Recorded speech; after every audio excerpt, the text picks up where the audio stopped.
हरे कृष्णा कृष्णा कृष्णा हरे हरे हरे राम राम राम हरे हरे हरे कृष्णा कृष्णा कृष्णा हरे हरे हरे राम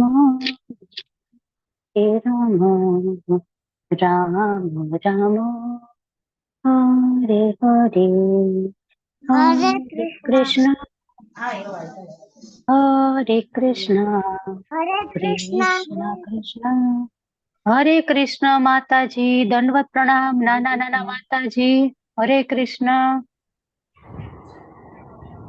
माताजी हरे कृष्ण सरस चलो हरि बोल तो आज આપણે સેશન સ્ટાર્ટ કરીએ श्री श्री राधा गोविंद की जय श्रील प्रभुपाद की जय गुरु महाराज की जय नामा निष्ठा प्रभु की जय अनंत कोटि वैष्णव वृंद की जय तो स्वागत છે તમારું બધાનું Shri Shri Radha ગોવિંદના temple ISKCON Mangaluru coli તરફથી આજે આપણે લેવલ 3 ભક્તિ રસામૃત સિંધુની ચર્ચાઓમાં મળી રહ્યા છીએ લેવલ 3 માટે બધાને દંડવત પ્રણામ ગ્રુપમાં મેસેજ કરી દેજો અને સુરક્ષા માતાજી એટલે બધા જોઈન થઈ જાય ટાઈમ ઓલરેડી થઈ ગયો છે તો આપણે મંગલાચરણથી સ્ટાર્ટ કરીએ ભગવાનને પ્રેમપૂર્વક પ્રાર્થના કરીએ રૂપ ગોસ્વામી સનાતન ગોસ્વામીને કહીએ કે તમે આ એમને લખેલું જે પુસ્તક છે એમને લખેલું જે દિવ્ય જ્ઞાન છે એ આપણને જલ્દીથી સમજાઈ જાય ओम ज्ञानतिमिरान्धस्य ज्ञानाञ्जनशलाकया चक्षुरुन्मीलितं येन तस्मै श्रीगुरुवे नमः श्रीचैतन्यमनोभीष्टं स्थापितं येन भूतले स्वयं रूपः कदा मह्यं ददाति स्वपदान्तिकं वन्देऽहं श्रीगुरो श्रीयुतपदकमलं श्रीगुरुन् वैष्णवांश्च श्रीरूपं साग्रजातं सहगण रघुनाथान्वितं तं सजीवं साद्वैतं सावधूतं परिजनसहितं कृष्णचैतन्यदेव श्रीराधा कृष्णपादान् सहगण ललिता श्रीविशाखान्वितांश्च हे कृष्णा करुणा सिन्धु दीनबन्धो जगत्पते गोपेश गोपिका कान्त राधा कान्त नमस्तुते तप्त काञ्चन गौरांगी राधे वृन्दावनेश्वरी वृषभानुसुते देवी प्रणमामि हरिप्रिये वाञ्छाकल्पतरुभ्यश्च कृपा सिन्धुभ्य एव च पतितानां पावनेभ्यो वैष्णवेभ्यो नमो नमः नमो विष्णुपादाय कृष्णपृष्ठाय भूतले श्रीमती भक्तिवेदान्त स्वामिनिति नामिने नमस्ते सरस्वती देवी गौरवाणी प्रचारिणे निर्विशेषा शून्यवादी पाश्चात्य देशतारिणे जय श्री कृष्ण चैतन्य प्रभु नित्यानंद श्री अद्वैत गदाधर श्रीवासादि गौर भक्त वृंद हरे कृष्णा कृष्णा कृष्णा हरे हरे हरे राम राम राम हरे हरे हरे कृष्ण सर्वे ने हरे कृष्णा माताजी हरे कृष्णा माताजी हरे कृष्ण भावना माताजी माताजी हरे कृष्ण सुरक्षा बेन पटेल अमरीशनाथ कृष्णनाथ प्रभु ज्योति माताजी मौली माताजी ललित कुमार वैद प्रभु नैना माताजी राजेंद्र माताजी प्रभु रमेश प्रभु रोशनी माताजी हर्षा वैद माताजी અને હવે બધા જોડાઈ રહ્યા છે બધા લોકોને ખૂબ ખૂબ દંડવત પ્રણામ અને હરે કૃષ્ણ તો આપણે હરે કૃષ્ણ તો આપણે અત્યારે કયા અધ્યાય પહોંચ્યા છીએ ચલો કોણ કહેશે આજે આપણે કયો અધ્યાય ભણવાના છીએ 18મો અધ્યાય સરસ ચલો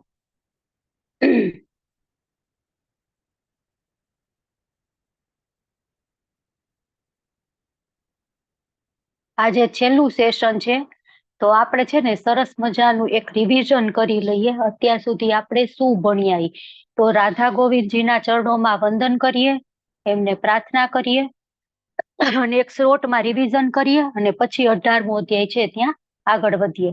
તો સૌથી પહેલો અધ્યાય આપણે પ્રસ્તાવના જોઈતી, બરાબર, કે ભક્તિ રસામૃત સિંધુ છે એનો ઇતિહાસ આપણને, કે કોણે લખ્યું છે, કેમ લખ્યું છે, કોના માટે લખ્યું છે, બરાબર. આ બધા ક્વેશ્ચન તમને આવડવા જોઈએ, કેમ કે આપણે એ કવર કરી દીધા છે, બરાબર. પછી મંગલાચરણ હતું, તો એમાં શુદ્ધ ભક્તિ સેવાની વ્યાખ્યા હતી.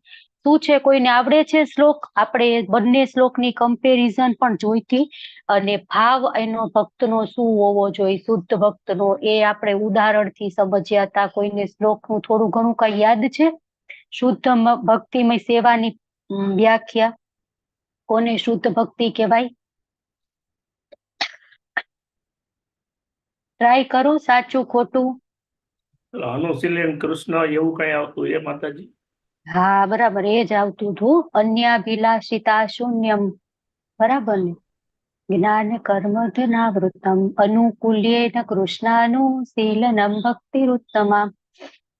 તો એ છે એ શુદ્ધ ભક્તિમય સેવાની વ્યાખ્યા છે, આપણે એ જોયા હતા.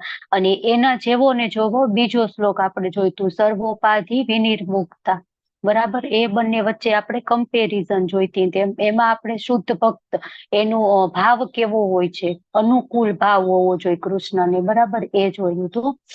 પછી પહેલો અધ્યાય છે એમાં શુદ્ધ ભક્તિ સેવાના લક્ષણો જોયા હતા, કેવી શુદ્ધ ભક્તિ સેવા હોય, બરાબર. એના 6 લક્ષણ છે શુદ્ધ ભક્તિમય સેવાને. તો કયા કયા છે, કોણ કેશે? આવડે છે કોઈને? કે બધું એ તો માતાજી તમે કયો એટલી વાર પૂરતું આવડે, પછી કઈ આવડે નહીં? ઉત્સાહી બનવું, પછી આત્મવિશ્વાસથી પ્રયત્ન કરવો, પછી નિયામક સિદ્ધાંતો પ્રમાણે ચાલવું અને શુદ્ધ અભક્તના સંગતનો ત્યાગ કરવો. ઓકે, સરસ. અને આ ક્યાંથી તમે બોલ્યા? શેનો રેફરન્સ છે માતાજી? આ છે ને પેલા ક્લાસ લીધો હતો ને ત્યારે મેં લખેલું હતું. ઓકે, સરસ. ચલો, તો એ છે એ શુદ્ધ ભક્ત એ એવા હોય, આપણે પેલું છે ને ઉત્સાહાત ધૈર્યાત નિશ્ચયાત, એના ઉપરથી તમે બોલ્યા છો. ઉપદેશામૃતનો રેફરન્સ છે એ રહ્યો. આપણે છે અહીંયા શુદ્ધ ભક્તિ સેવાના 6 વિશિષ્ટ લક્ષણ, શુદ્ધ ભક્તિ કેવી હોય, બરાબર, એ આપણે જોયું છે. તો એ કેવી હોય? ક્લેશાગ્નિ શુભદા મોક્ષ લઘુતા કૃત, ક્લેશાગ્નિ શુભદા, પછી મોક્ષ લઘુતા કૃત, સુદુર્લભા સાંદ્રાનંદ, વિશેષાત્મા શ્રી કૃષ્ણ આકર્ષણી. તો કેવી હોય? ક્લેશાગ્નિ હોય, ક્લેશ દૂર કરે. પછી શુભદા, પછી મોક્ષ, જે મુક્તિ છે ને એને પણ એ ભક્ત છે એ લઘુ તુચ્છ માને. પછી સુદુર્લભા, એકદમ દુર્લભ છે, આપણે એ પણ જોઈતું કેમ દુર્લભ છે, બરાબર, એનું કારણ. પછી સાંદ્રાનંદ, એકદમ સઘન આનંદ મળે આમ આપણને એનાથી, એની કમ્પેરિઝન કોઈ પણ આનંદ સાથે થઈ શકે નહીં.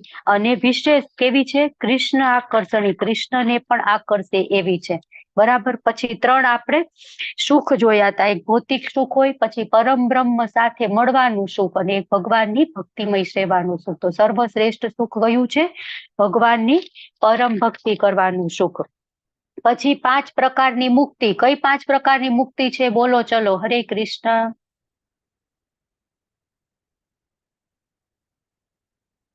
ચલો, નામ તો આવડવા જોઈએ ને. 5 પ્રકારની મુક્તિ. સાયુજ્ય, સાલોક્ય, સારૂપ્ય, શાસ્તિ અને સામીપ્ય. ખૂબ સરસ, હરી બોલ.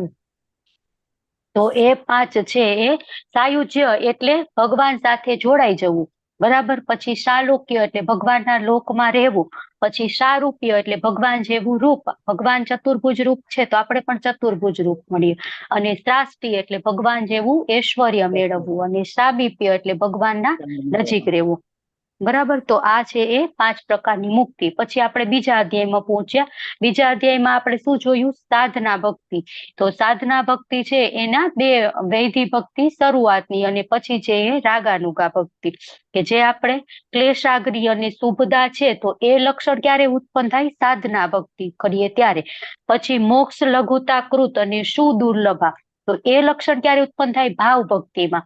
અને સૌથી છેલ્લે પ્રેમ ભક્તિ ઉત્પન્ન થાય ત્યારે સાંદ્રાનંદ વિશેષાત્મ અને શ્રી કૃષ્ણ આકર્ષણી ઈ છે લક્ષણ ઉત્પન્ન થાય. આ બધા લક્ષણો વિશે આપણે ટૂંકમાં જોયું હતું. પછી ત્રીજા અધ્યાયમાં શું જોયું હતું? ભક્તિમય સેવા સ્વીકારવા માટેની યોગ્યતા. કોણ કોણ ભક્તિમય સેવા કરી શકે? બરાબર, તો એ આપણે જોયું હતું કે એ કઈ પણ લાયકાતની જરૂર નથી. બરાબર ને, કોઈ પણ માણસ છે એ કરી શકે. અને વેદી ભક્તિ કરવા માટેની 3 યોગ્યતા તો શું છે એમાં? કે મત કથા દો, જાત શ્રદ્ધા, કે કૃષ્ણની કથામાં આપણને શ્રદ્ધા હોવી જોઈએ. પછી ન અતિશક્ત, એકદમ આસક્તિ ન હોવી જોઈએ. ન નિર્ભિન્ન, એકદમ વિરક્તિ પણ ન હોવી જોઈએ. બરાબર, 2 વચ્ચેનું હોય તો આ માણસ છે એ ભક્તિ કરી શકે. મતલબ કે કોઈ પણ કરી શકે, માત્ર ભગવાન પ્રત્યેને પ્રેમ હોવો જોઈએ, આકર્ષણ હોવું જોઈએ, તો એ છે એ વૈધિ ભક્તિ કરી શકશે. પછી આપણે 3 અધિકારી પુરુષ જોયા હતા. કયા હતા? બોલો. કનિષ્ઠ અધિકારી, મધ્યમ કનિષ્ઠ અને ઉત્તમ. ઉત્તમ. સરસ, ચલો તો હવે ઉત્તમ અધિકારી છે એ કઈ રીતના ખબર પડશે? એ કેવો હોય ઉત્તમ અધિકારી?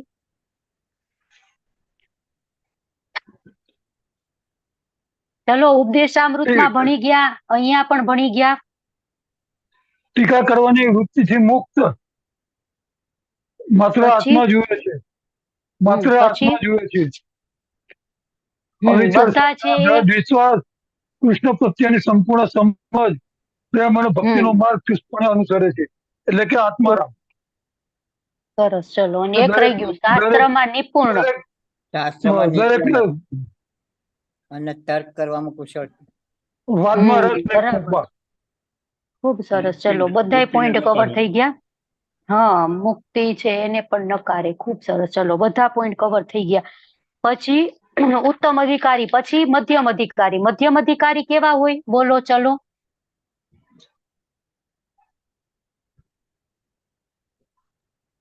શાસ્ત્રમાં તર્ક કરવામાં કુશળ હોતા નથી, પણ ધ્યેયમાં દ્રઢ શ્રદ્ધા હોય છે એમના. બરાબર છે, સરસ. પછી ઉપદેશક, કૃષ્ણ શાસ્ત્રોમાં દ્રઢ સત્તા, સતત મંત્રોચ્ચાર કરે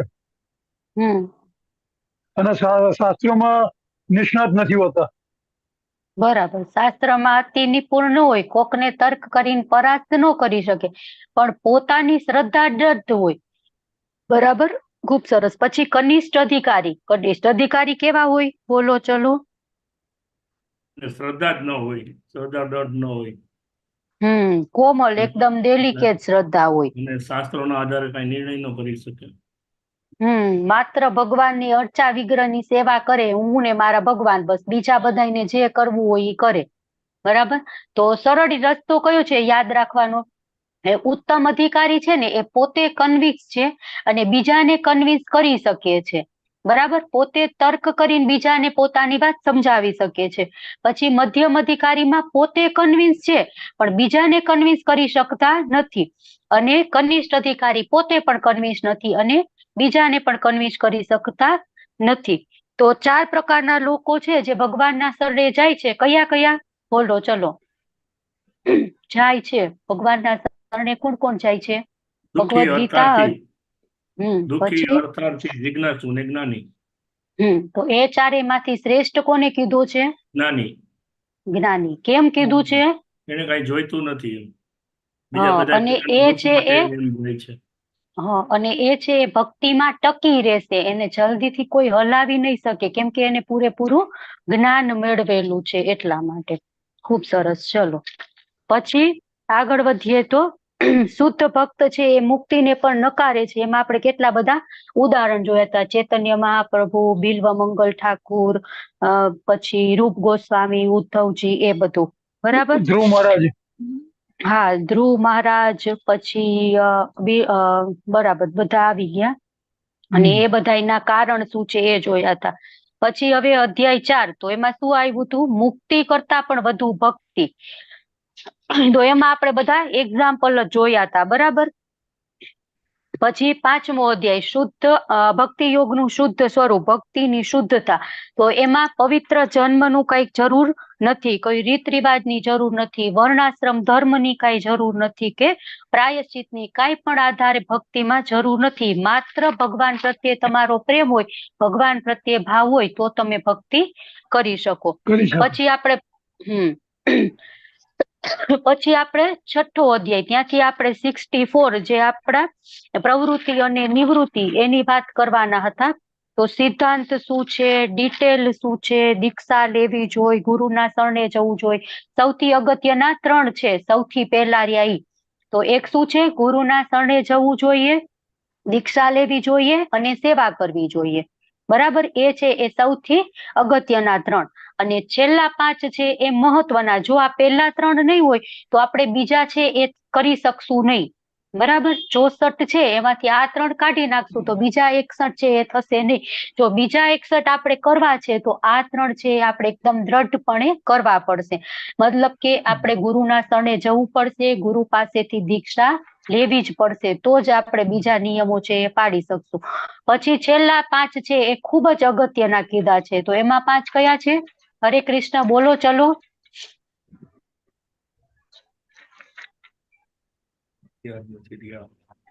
અર્ચા વિગ્રહની પૂજા કરવી, શ્રીમદ ભાગવતમનું શ્રવણ, મથુરામાં રહેવું, પછી ભક્તો સાથે સંગ, ભક્તોનો સંગ, પછી હજી એક રહી ગયું. એકાદશીનો ઉપવાસ કરવો માતાજી.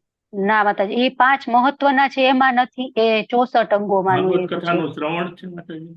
સંકીર્તન, ભગવદ વાચનનો આનંદ. સંકીર્તન, ભક્તો સાથે સંકીર્તન. જો 5 5 હું ફરીથી બોલી જાઉં: અર્ચા વિગ્રહની પૂજા, શ્રીમદ ભાગવતમનું શ્રવણ, ભક્તોનો સંગ, સંકીર્તન અને મથુરામાં વાસ, બરાબર. આ 5 છે એ ખૂબ જ અગત્યના છે. પછી 10 નામ અપરાધ, બરાબર. એ બધા 10 નામ અપરાધ આવડવા જોઈએ. શું ટાળવા જોઈએ? તો એમાં 10 નામ અપરાધ, સેવા અપરાધ, એ બધા આપણે જોયા હતા. પછી શુદ્ધ ભક્તિમય સેવા અભ્યાસ કરવાની રીતો, પછી શુદ્ધ ભક્તિ સેવા, એમાં પણ 10મા અધ્યાયમાં એ જોયું, 11મા અધ્યાયમાં પણ આગળ કન્ટિન્યુટીમાં ચાલ્યું, અને 12મા અધ્યાયમાં પણ આપણે એ જ આગળ શીખ્યા, બરાબર. એ 64 છે એ યાદ રાખવાના. પછી 13મા અધ્યાયમાં સૌથી 5 અગત્યની પ્રથાઓ જે આપણે અત્યારે ચર્ચા કરી એ, બરાબર. શ્રીમદ ભાગવતમનું શ્રવણ કરવું એ 2 વખત આવે છે. તો આટલું આપણે 13મા અધ્યાય સુધી જોઈ ગયા. પછી 14મા અધ્યાયમાં શું જોયા આપણે? 14મો અધ્યાય છે એ હવે આપણી થોડીક પેલું કહેવાય ને કે ફિલોસોફી ચાલુ થઈ, બરાબર. તો 14મા અધ્યાયમાં આપણે શું છે? ભક્તિ સંબંધી યોગ્યતા. શું યોગ્યતા છે આપણે એ જોયું. જ્ઞાન અને વૈરાગ્ય જરૂરી છે તો કે નથી? જ્ઞાન અને વૈરાગ્ય જરૂરી નથી. તો યુક્ત વૈરાગ્ય એટલે શું? ચલો બોલો. આપણે એમાં યુક્ત વૈરાગ્ય અને ફલ્ગુ વૈરાગ્ય એ બંને શીખી ગયા છે.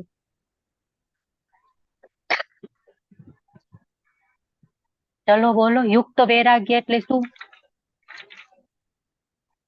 સાચો ખોટો ગમે એવો આન્સર આપશો તો ખબર પડશે ને.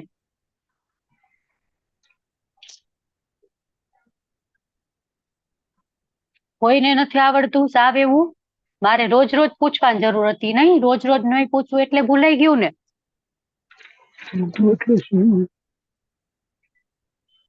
કે જે કોઈ પણ વસ્તુ છે એ ભગવાન કૃષ્ણ સાથે જોડાયેલી છે, જે આપણે ભક્તિમાં આગળ વધવા અનુકૂળ છે, એ વસ્તુનો આપણે સ્વીકાર કરવો, અને જે આપણને ભક્તિમાં અનુકૂળ નથી એનો આપણે ત્યાગ કરવો, એને કહેવાય યુક્ત વૈરાગ્ય, બરાબર. કમ્પ્લીટ બધાને યુક્ત વૈરાગ્ય. નવધા ભક્તિ, ચલો નવધા ભક્તિનો શ્લોક કોને આવડે છે? હરે કૃષ્ણ, હેન્ડ રેઝ કરો. ચલો પછી આપણે લાસ્ટમાં ક્લાસ પતશે ને ત્યારે પૂછીશ. અત્યારે ખાલી કોને આવડે છે હેન્ડ રેઝ કરો. ઓકે, 1 2 જ લોકોને, 3 4 પછી 5 7. હવે 7 જ લોકો. ચલો બેલાસા માતાજી આવડે છે તમને? લાસ્ટ તો બોલ્યા હતા. મીનાબેન ગજ્જર માતાજી, પ્રીતિ માતાજી, સુરક્ષા માતાજી, લલિત કુમાર વૈદ પ્રભુ, હેન્ડ રેઝ કરો તો મને ખબર પડે ને આટલા લોકોને આવડે છે. કરેલો છે માતાજી. ઓકે, હા, તમારો આમાં બે નામ બતાવે છે પ્રભુ, એક પેલા ને એક છેલ્લા. સ્ક્રીનશોટ લેવા માટે મોબાઈલ. ઓકે ઓકે, બરાબર છે, સરસ. ચલો બધાને પૂછીશ હો. પછી 15મા અધ્યાયમાં આપણે રાગાનુગા ભક્તિમય સેવા આપણે જોઈ, અને 16મા અધ્યાયમાં આપણે એના પ્રકાર, બરાબર, રાગાત્મિકા અને રાગાનુગા એ બંને ભક્તિમય સેવા આપણે જોઈ, અને 17મા અધ્યાયમાં આપણે એનું જ કન્ટિન્યુએશનમાં ભાવ ભક્તિ એટલે શું એ આપણે શરૂ કર્યું, અને આજે આપણે 18મા અધ્યાયમાં ભાવ ભક્તિ છે એનું આગળ રૂપ કેવું હોય, કઈ રીતે એ પ્રાપ્ત કરી શકાય એના વિશે આપણે જોવાના છીએ. તો આજ રિવિઝનમાં ઘણો બધો ટાઈમ જતો રહ્યો છે, તો થોડુંક લેટ થાય ક્લાસ કમ્પ્લીટ કરવામાં તો મને માફ કરી દેજો. બાકી તમે બધા વહાલા વૈષ્ણવો છો એટલે તમને બહુ કઈ કહેવું પડે નહીં, તમે તો પરમ કૃપાળુ હોય જ, પણ છતાંય અડધી કલાક જેવું વહેલા મોડું થાય તો લાસ્ટ સેશન છે ને એટલે મેં એક વખત રિવિઝન લઈ લઈ તો બધું કમ્પ્લીટ થઈ જાય, જે કઈ મિસ થઈ ગયું હોય તો. અને કોઈને અત્યાર સુધીના બધા ચેપ્ટર થઈ અને કાંઈ પણ ક્વેશ્ચન હોય તો લખીને રાખજો, અને કન્ક્લુડ ક્લાસ થાય ત્યારે સોલ્વ કરાવી દેજો, બરાબર. એટલે પછી હવે નવેસરથી લેવલ 3 સ્ટાર્ટ થશે ત્યારે વળી પાછું ભક્તિ રસામૃત સિંધુ આવશે તો ઘણી વાર લાગશે, તો ત્યાં સુધી તમારો ડાઉટ એમને એમ ડાઉટ જ રહેશે. એના કરતા બેસ્ટ છે કે અત્યારે જ આપણે એનું સોલ્યુશન કરી લઈએ. તો આજે આપણે જોવાના છીએ 18મો અધ્યાય કે ઉર્મિલ પ્રેમ ના વ્યક્તિની લાક્ષણિકતાઓ, ભાવ ભક્તિ, બરાબર. તો સાચો ભાવ ભક્તિ એટલે શું? સૌથી પહેલા તો કે આપણે પેલા ગયા અધ્યાયમાં જોયું હતું કે ભાવ પ્રગટ થઈ ગયો, બરાબર, તો એના લક્ષણો ને એ બધું આપણે જોયું હતું. તો હવે આ અધ્યાયમાં આપણે એ જોવાનું છે કે ભાવ પ્રગટ થઈ ગયો તો એ ભક્તના લક્ષણ કેવા હોય, આપણે કઈ રીતના સમજી શકીએ. તો રૂપ ગોસ્વામી શું કહે છે કે એની 9 લાક્ષણિકતા છે, 9 લક્ષણ છે. તો કયા છે? અવ્યર્થ કાલત્વમ, શાંતિ, વિરક્તિ, માન શૂન્યતા, આસબંધ, સમુત્કંઠા, નામગાને સદા રુચિ, આસક્તિ તદ ગુણખ્યાને, અને પ્રીતિ તદ વસ્તી સ્થલે. બરાબર, આ 9 લક્ષણો છે એ પ્રગટ થાય તો આપણે સમજવાનું કે આપણા અંદર ભાવ ભક્તિ પ્રગટ થઈ ગઈ છે. તો હવે એક એક છે ને એ આપણે બુક માંથી વાંચશું. મેં તમને બધાને કીધું હતું કે બુક લઈને આવજો. 151 નંબરના પેજ ઉપર આપેલું છે. હરે કૃષ્ણ. જેની પાસે બુક હોય એ ખોલે.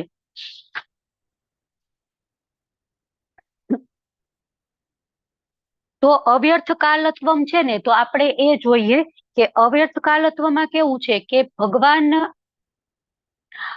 અવ્યર્થ કાલત્વમાં કે આખો જે 24 કલાકનો સમય છે એ બધું જ ભગવાનનું સતત ચિંતન કરવામાં પસાર થાય, ભગવાન સિવાય બીજું કાંઈ નહીં. આપણને એમ લાગે કે બહારથી કઈક બીજી પ્રવૃત્તિ કરે છે કે મનમાં અથવા તો એના ક્રિયાકલાપોમાં અથવા તો ગમે એ રીતના એને ભગવાનનું ચિંતન, સ્મરણ, જપા, કથા કઈક ભગવાન ના જ પોરોવાયેલા હોય, ટૂંકમાં ભગવાનમાં ઓતપ્રોત થઈ ગયા હોય. તો એ છે એ અવ્યર્થ કાલત્વ. એક સમય પણ પાજલ ન બગાડે. અને આપણે અત્યારે કેવું હોય છે, kitty party, movies, newspaper, TV, કોકના ઘરે જવું, ફાલતુ સામાજિક પ્રસંગો, એ બધામાં આપણે એમ થાય નહીં જવું જ પડે ને, આપણે નહીં જઈ તો પેલાને ખોટું લાગી જશે, તો આપણે એમ વિચારીને જતા હોય કે આમ તો મારે કરવું જ પડે, આમ નહીં કરું તો 4 લોકો શું કહેશે.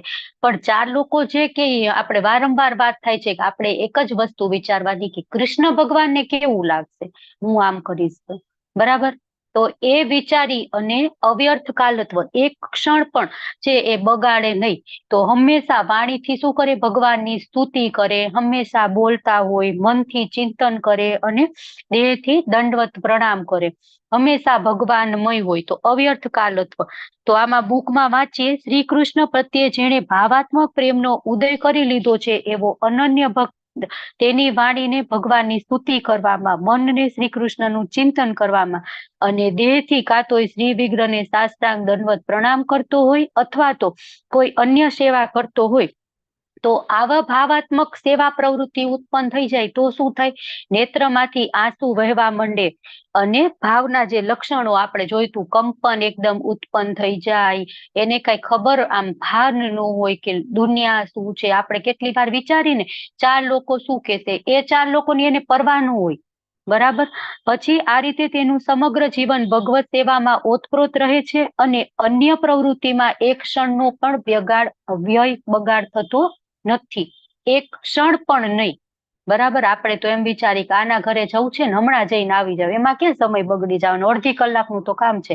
પણ અડધી કલાક નહીં, એક ક્ષણ પણ બગાડતો નથી. એ ભક્ત છે એ ભાવ અવસ્થામાં પહોંચેલું છે. પછી શાંતિ, સહિષ્ણુતા. હરે કૃષ્ણ. કોઈને વાંચવું છે? હરે કૃષ્ણ માતાજી. વાંચો. હરે કૃષ્ણ વાંચો પ્રભુ. હા. સહિષ્ણુતા, શાંતિ. ક્ષોભના વિવિધ કારણો ઉપસ્થિત હોવા છતાં જે મનુષ્ય વિચલિત થતો નથી તેને ધીર અને સહિષ્ણુ કહે છે. આ સહિષ્ણુતા અને ધૈર્યનું ઉદાહરણ રાજા પરીક્ષિતમાં જોવા મળે છે, જેનું વર્ણન શ્રીમદ ભાગવતમ 1.19.13 થયું છે. તેના વિશાળ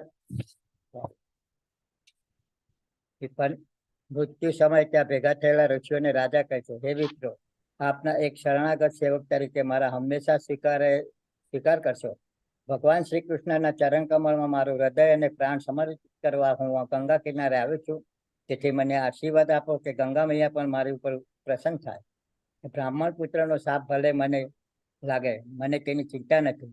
મારી એટલી જ વિનંતી છે કે મારા જીવનની અંતિમ ક્ષણ આપ સર્વે ભગવાન વિષ્ણુના પવિત્ર નામનું કીર્તન કરજો, જેથી તેમના દિવ્ય ગુણોનો સાક્ષાત્કાર મને થઈ શકે. મહારાજ પરીક્ષિતનું આ વર્તન, પ્રાણાયામ સમય પણ તેમનું ધૈર્ય રાખવું, મનની શાંત સ્થિતિ, સહિષ્ણુતાનું ઉદાહરણ છે. જેણે શ્રી કૃષ્ણ પ્રત્યે ભાવાત્મક પ્રેમ વિકસાવે છે એવા ભક્તનું આ એક લક્ષણ છે. હરે કૃષ્ણ માતા. હરે કૃષ્ણ. તો સહિષ્ણુતા એટલે શું? શાંતિ એટલે કે ગમે તેવી પરિસ્થિતિ હોય તો એમાં વિચલિત ન થાય. જો પરીક્ષિત મહારાજને ખબર પડી ગઈ બ્રાહ્મણ પુત્રએ એમને શ્રાપ આપ્યો છે, તો પરીક્ષિત મહારાજ ધારે તો એ શ્રાપ એ છે શું કહેવાય, ભોગ પણ કરી શકે. બરાબર. અથવા તો એ બ્રાહ્મણ પુત્રને ગમે તે સજા કરી શકે, ગમે તે કરી શકે. એટલા ચક્રવર્તી સમ્રાટ હતા. બરાબર. ભગવાનના ભક્ત હતા. ભગવાન જેમની રક્ષા કરવા સ્વયં આવ્યા થાય. પણ એમને શું કર્યું? એમને હત્તા મોઢે સ્વીકારી લીધો. ચલો સારું થયું, મને ખબર તો પડી ગઈ કે મારી પાસે 7 દિવસ છે, હવે બધું મૂકી. નહીતર આપણે હોય તો શું કરીએ? વિલ બનાવીએ, ઓલા પુત્રને બોલાવીને, પેલાને બોલાવીને, આ કાર્ય બાકી છે, પેલું કાર્ય બાકી છે, આપણે એવી રીતના સમય પસાર કરી. પણ પરીક્ષિત મહારાજે શું કર્યું? ભાગવતમનું શ્રવણ કર્યું. બરાબર. કે ભગવાનની મારા જેટલો સમય બચ્યો છે એનો હું એકદમ સારી રીતે ઉપયોગ કરું. અવ્યર્થ કાલત્વમ. જો જમવાનું પણ નહીં, પાણી પણ નહીં પીવાનું. બરાબર. એક ક્ષણ પણ વ્યર્થ નહીં કરવાની. અને એવા એમને સહિષ્ણુ, આપણે એકદમ બેસ્ટ ઉદાહરણ કે આપણને ખબર પડે કે હમણાં આપણું મૃત્યુ થવાનું છે, તો આપણે તો ટેન્શનમાં આવી જાય, હવે તો હું શું કરીશ. બરાબર. તો આ છે પરીક્ષિત મહારાજ, એકદમ સહિષ્ણુ, એકદમ શાંતિ. તો એનું બેસ્ટ ઉદાહરણ છે. પછી વિરક્તિ. તો ઇન્દ્રિયોને સદા ઇન્દ્રિય તૃપ્તિની ઈચ્છા રહે છે, પરંતુ જ્યારે ભક્ત કૃષ્ણ પ્રત્યે દિવ્ય પ્રેમનો વિકાસ કરે છે ત્યારે તેનું મન દુન્યવી વાસનાઓથી આકૃષ્ટ થતું નથી. મનની આ અવસ્થાને વિરક્તિ કહે છે. તો વિરક્તિ એટલે ભૌતિક આકર્ષણો છે કે આપણે ઇન્દ્રિય તૃપ્તિના કેટલાય બધા સાધનો આ ભૌતિક જગતમાં છે, એ બધામાં બિલકુલ પણ આપણને આસક્તિ ન હોય. આપણું મન છે એ બિલકુલ એમાં ન લાગે. તો એ છે એ વિરક્તિ. એમાં ભરત મહારાજ છે એ બધું જ છોડી, એ ચક્રવર્તી સમ્રાટ એ પણ હતા. બરાબર. તો એકદમ યુવાન વયમાં એ બધું છોડી, બાળકો, પત્ની, મિત્રો, રાજ્ય બધું છોડી અને એ જંગલમાં જતા રહ્યા કે ભગવાનને મેળવવા માટે, ભગવાનની સેવા કરવા માટે. આપણે તો થોડુંક ધન ઐશ્વર્ય હોય તો એમ થાય કે ઓહો, મારું મકાન, મારા પુત્ર, આ તે કેમ છૂટશે મારાથી. ને ભરત મહારાજ છે એ બધું જ છોડીને જતા રહ્યા. તો એ છે એ વિરક્તિનું શ્રેષ્ઠ ઉદાહરણ છે. પછી માન શૂન્યતા, નિરભીપણું. લલિત કુમાર વૈદ પ્રભુ વાંચો. હરે કૃષ્ણ.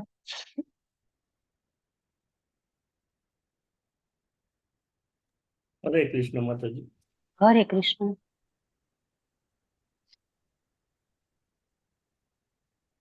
વિરક્તિ, વૈરાગ્ય એ જ છે ને માતાજી. નિરભિમાનીપણું. શુદ્ધ ભક્તિના સર્વ ગુણોથી યુક્ત હોવા છતાં જ્યારે ભક્તને ગર્વ થતો નથી ત્યારે તેની અવસ્થાને નિર્ભિમાનિતા કે માન શૂન્યતા કહેવામાં આવે છે. પદ્મ પુરાણમાં જણાવ્યું છે કે રાજા ભગીરથ બધા રાજાઓમાં સર્વોપરી ચક્રવર્તી સમ્રાટ હતા, છતાં તેમણે કૃષ્ણ પ્રત્યે એવા ભાવાત્મક પ્રેમનો વિકાસ કર્યો હતો કે તેઓ એક દિન ભિક્ષુક બની ગયા હતા અને તેમના રાજકીય શત્રુઓના અને અંત્યજોના ઘરમાં જઈને ભિક્ષા માંગતા હતા. તેઓ એવા નમ્ર થયા હતા કે તેઓ તેમને આદરપૂર્વક પ્રણામ કરતા હતા. ભારતના ઇતિહાસમાં એવા તો અનેક દાખલા છે. તાજેતરમાં જ આશરે 200 વર્ષ પહેલા કલકત્તાના લાલાબાબુ નામે એક જમીનદાર વૈષ્ણવ થયા અને વૃંદાવનમાં રહેવા લાગ્યા. તેઓ પણ ઘેર ઘેર જઈને ભિક્ષા યાચના કરતા. તેઓ તેમના રાજકીય વિરોધીઓના ઘરે જઈને પણ ભીખ માંગતા. ભિક્ષા માંગવી એટલે જે લોકોને ત્યાં જાય તેમનું અપમાન સહન કરવા તૈયાર રહેવું પડે તે સ્વાભાવિક છે, પરંતુ કૃષ્ણને ખાતર એવા અપમાન સહન કરવા પડે. કૃષ્ણનો ભક્ત કૃષ્ણની સેવામાં રહીને કોઈ પણ સ્થાન કે સ્થિતિનો સ્વીકાર કરી શકે છે. હરે કૃષ્ણ. હરે કૃષ્ણ. તો નિરાભિમાનીપણું તો એટલે શું? કોઈ પણ પ્રકારની આપણને અભિમાન ન હોય, માન શૂન્યતા. કોક આપણને માન આપવું જોઈએ, આને મને કેમ માન ન આપ્યું, એવો કઈ આપણો આશ્રય ન હોવો જોઈએ. તો એમાં આપણે 2 એક્ઝામ્પલ જોયા. એક છે એ ભગીરથ રાજા કે જે ચક્રવર્તી સમ્રાટ હતા, છતાં પણ ભિક્ષાટન કરી અને પોતાનું જે ગુજરાન પેટ ભરતા હતા, બરાબર, બધું જ એને મૂકી દીધું અને ભિક્ષુક બની ગયા, ઘરે ઘરે જઈને ભિક્ષા માંગતા હતા.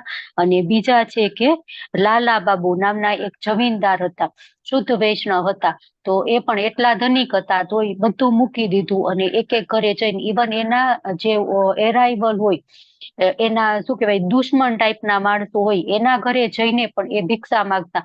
ને જો ભિક્ષા માંગે ને એટલે બધા જ સારી રીતના આપે એવું ન હોય. કેટલા તમને ન કહેવાના વેણ કે, કેટલાય ન આપે, કેટલાય આમ શું કહેવાય એવો એક્સપ્રેશન આપીને આપે, બરાબર. તો એટલી જાહો જલાલીમાંથી, એટલા ધન ઐશ્વર્યમાંથી આવી અને આવી પ્રવૃત્તિ કરવી એટલે આપણે કોક આમ કઈક વસ્તુ માગવી હોય ને, થોડુંક આમ સારી પરિસ્થિતિ હોય તો એમ હું નહીં માગું, મારાથી કોઈને માગી ન શકાય, બરાબર. પણ આ લોકો છે એ બધું જ માન શૂન્યતા એકદમ, કે ચક્રવર્તી સમ્રાટ હતા, એકદમ ધનિક જમીનદાર હતા, છતાં પણ એ બધું મૂકી અને ભિક્ષાટન કરી અને એનું જમતા હતા. એવી ભગવાનમાં એટલા ઓતપ્રોત થઈ ગયા હતા. તો એ છે માન શૂન્યતા. પછી આસબંધ, મહાન આશા. તો પૂર્ણ પુરુષોત્તમ ભગવાનની કૃપા ચોક્કસ મળશે જ એવો દ્રઢ વિશ્વાસ હોય તેને આશબંધ કહેવાય. ભગવાન આજ નહીં તો કાલ કૃપા કરશે જ તે, બરાબર. આપણને એવું હોય એને આસબંધ કહેવાય. હવે રૂપ ગોસ્વામી છે ને એ પ્રાર્થના કરે છે કે મારામાં ન તો કૃષ્ણનો પ્રેમ છે, ન તો શ્રવણ કીર્તન જેવા કૃષ્ણ પ્રેમને વિકસિત કરનારા કારણોમાં પ્રેમ છે, અને જે ભક્તિ યોગની પ્રક્રિયાથી કૃષ્ણનું સતત ચિંતન થાય છે અને તેમના ચરણ કમળનું ધ્યાન સદા અંતરમાં રહે છે, તેનો પણ મારામાં અભાવ છે. જો કાંઈ પણ નથી. રૂપ ગોસ્વામી શું કે છે? કૃષ્ણનો પ્રેમ નથી, શ્રવણ કીર્તનમાં રુચિ નથી, ભક્તિ યોગ કે સતત કૃષ્ણનું ચિંતન પણ મારાથી થતું નથી, ચરણ કમળમાં, તમારા ચરણ કમળમાં હંમેશા ધ્યાન રહે એનો પણ અભાવ છે, મારા માટે તત્વજ્ઞાનનું સંવર્ધન કે સત્કર્મો જેવી પ્રકૃતિ કરવાની તક પણ નથી, અને મારો જન્મ કોઈ ઉચ્ચ કુળમાં થયો નથી. તો મને ખાલી એટલી આશા છે કે કોઈ પણ રીતે મને આપના ચરણ કમળની પ્રાપ્તિ થાય, અને એ આશા મને વ્યથિત કરે છે. તો જો કે મારામાં કાંઈ પણ નથી તો છતાં પણ મને આશા છે, બરાબર. તો શું છે? નિરાશામાં પણ આશા. જો આસબંધના શીર્ષક હેઠળ ભક્તે નિરાશામાં પણ આશા રાખવી જોઈએ કે કોઈ પણ પ્રકારે તેને ભગવાનના ચરણ કમળની પ્રાપ્તિ જરૂર થશે. પ્રભુપાદ આપણને કહે છે કે કોઈ દિવસ આશા છે એ છૂટવી ન જોઈએ. ઇવન આ બર્થમાં ન થાય કાંઈ નહીં, બીજા જન્મમાં થશે, બરાબર. એવી આશા આપણી હોવી જોઈએ કે કૃષ્ણ પરમ કૃપાળુ છે, પણ આપણે જ એવા છીએ કે આપણા કર્મો એવા હશે, ચલો આ જન્મના કર્મ નથી, ગયા જન્મના, એના ગયા જન્મના, એ કર્મ જ્યારે બેલેન્સ થશે ત્યારે કૃષ્ણની કૃપા જરૂર થશે, એવી આશા આપણામાં અદગ રીતે હોય. આ તો થોડુંક આપણે કઈક દુઃખ આવી પડે ને એટલે આપણે તો આ ભગવાન તમારી માળા, ને હવે હું મંગળા આરતીમાં નહીં જાવ, કે ક્લાસ એટેન્ડ નહીં કરું, જપ નહીં કરું, કાંઈ નહીં કરું. આખી દુનિયામાં દુઃખ દેવા માટે તમને હું જ મળી હતી, હું જ મળ્યો હતો. આપણે એવી હોય, આપણે આશા એવી ન હોય. તો આ બધા ભક્તો છે, રૂપ ગોસ્વામી કેટલા છે? તડ ગોસ્વામી માના એક, બરાબર, સ્વયં ભગવાન એમને લખાવે કે ચલો આ લખો, છે ને, શ્રી ચૈતન્ય મનોભીષ્ટમ સ્થાપિતમ યેન ભૂતલે, કે ચૈતન્ય મહાપ્રભુ મનમાં શું વિચારે છે ને એ રૂપ ગોસ્વામીને ખબર પડી જતી હતી. એ રૂપ ગોસ્વામી છે તોય એમ કે છે કે મારામાં આ નથી, તે નથી, કાંઈ પણ હું તો યોગ્ય જ નથી, છતાં પણ ભગવાન મને આશા છે.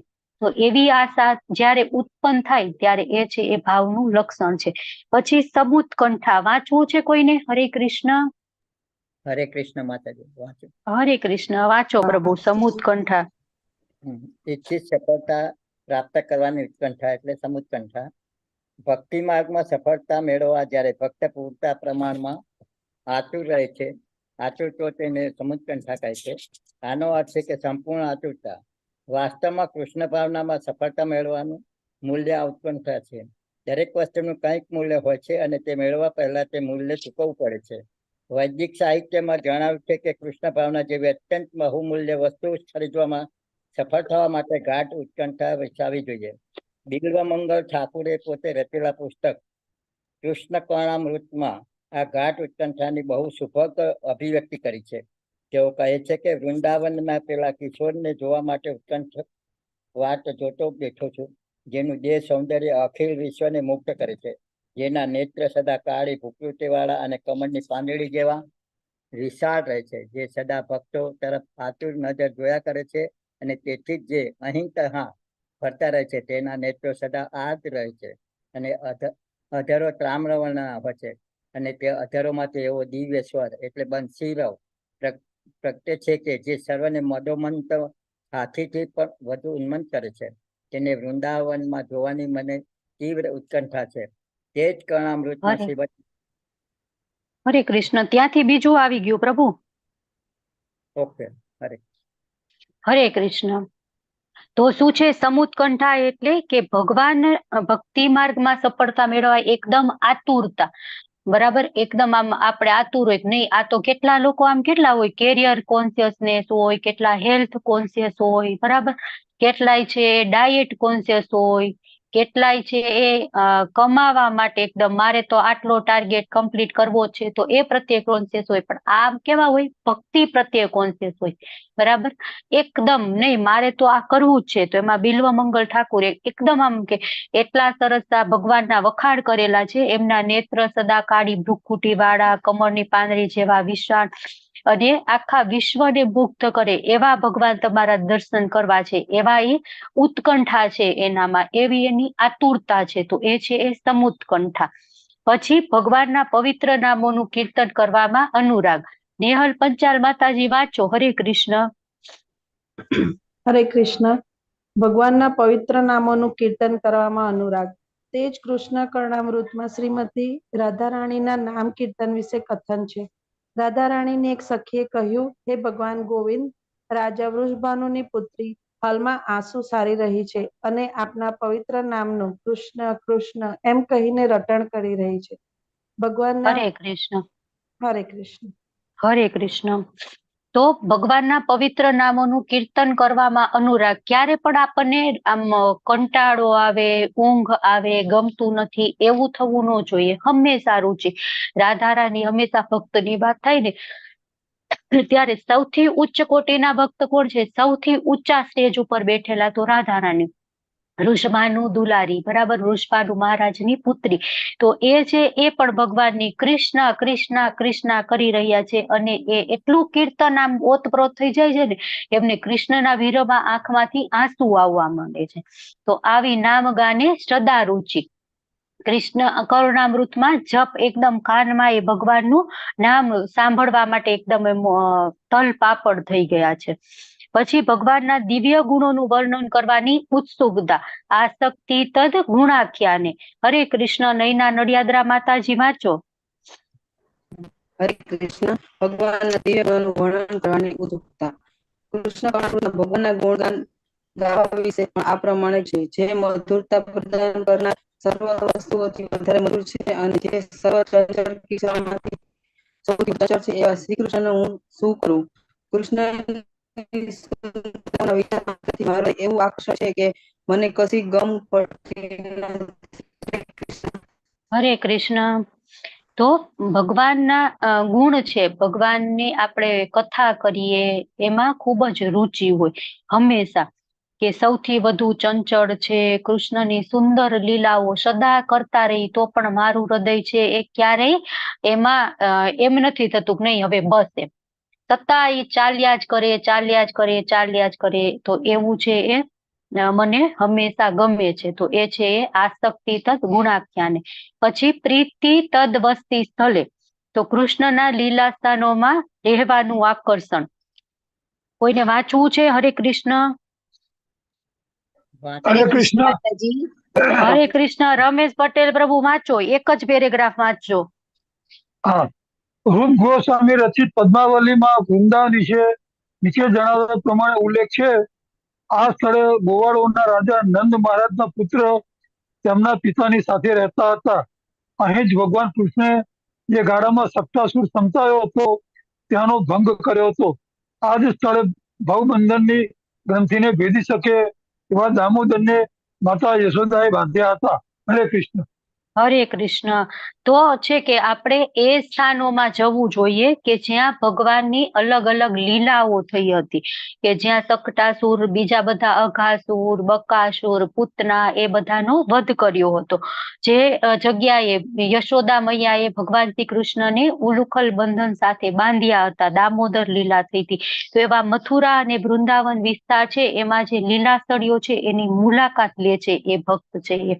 અને કૃષ્ણ ભગવાને જે એમનો પ્રાગટ્ય છે, એમની દિવ્ય લીલાઓ છે, એ બધાનું સતત સ્મરણ કરે છે અને એનો વિરહ અનુભવે છે. તો આવા છે એ ભગવાનના ભક્ત, જેમાં ભાવ ભક્તિનું ઉત્પન્ન થયો છે. ભાવ ભક્તિ છે એ ઉત્પન્ન થાય તો આ બધા લક્ષણો છે એ જોવા મળે. ખૂબ જ અગત્યના 9 લક્ષણો છે અને આ 9 લક્ષણો છે એ આપણે યાદ રાખવાના છે.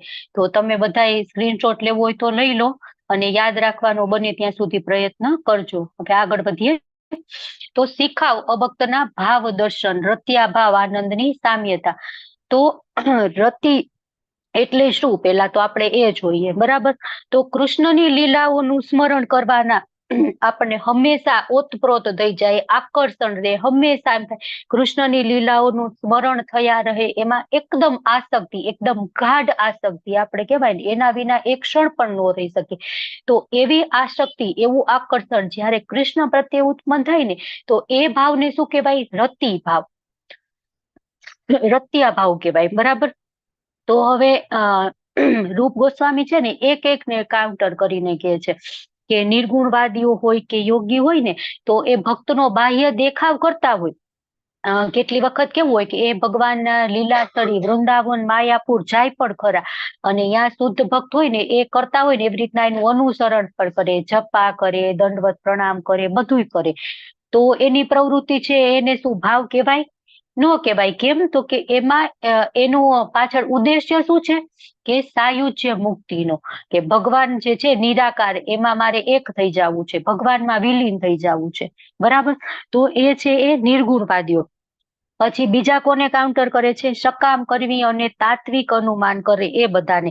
તો એ બધાના હૃદયમાં પણ રતિ અનુરાગ નથી ભગવાન પ્રત્યે. કેમ ઉત્પન્ન ન થાય? તો કે એની ભક્તિ શુદ્ધ ભક્તિ નથી, અને શુદ્ધ ભક્તિ છે એનાથી રતિની ઉત્પત્તિ થાય, અને એ રતિ વિરલ જ હોય, કે સાધારણ ભક્ત હોય ને એને પણ નથી મળતી, કે એ છે ને એકદમ દુર્લભ છે. પછી અવ્યક્ત બ્રહ્મમાં માનનારા હોય તો એને પણ ન મળે. કેમ? તો કે એને એ કૃષ્ણ પ્રત્યે પ્રેમ જ ઉત્પન્ન ન થાય. તો એ રતિ છે એ એકદમ સુલભ નથી, દુર્લભ છે.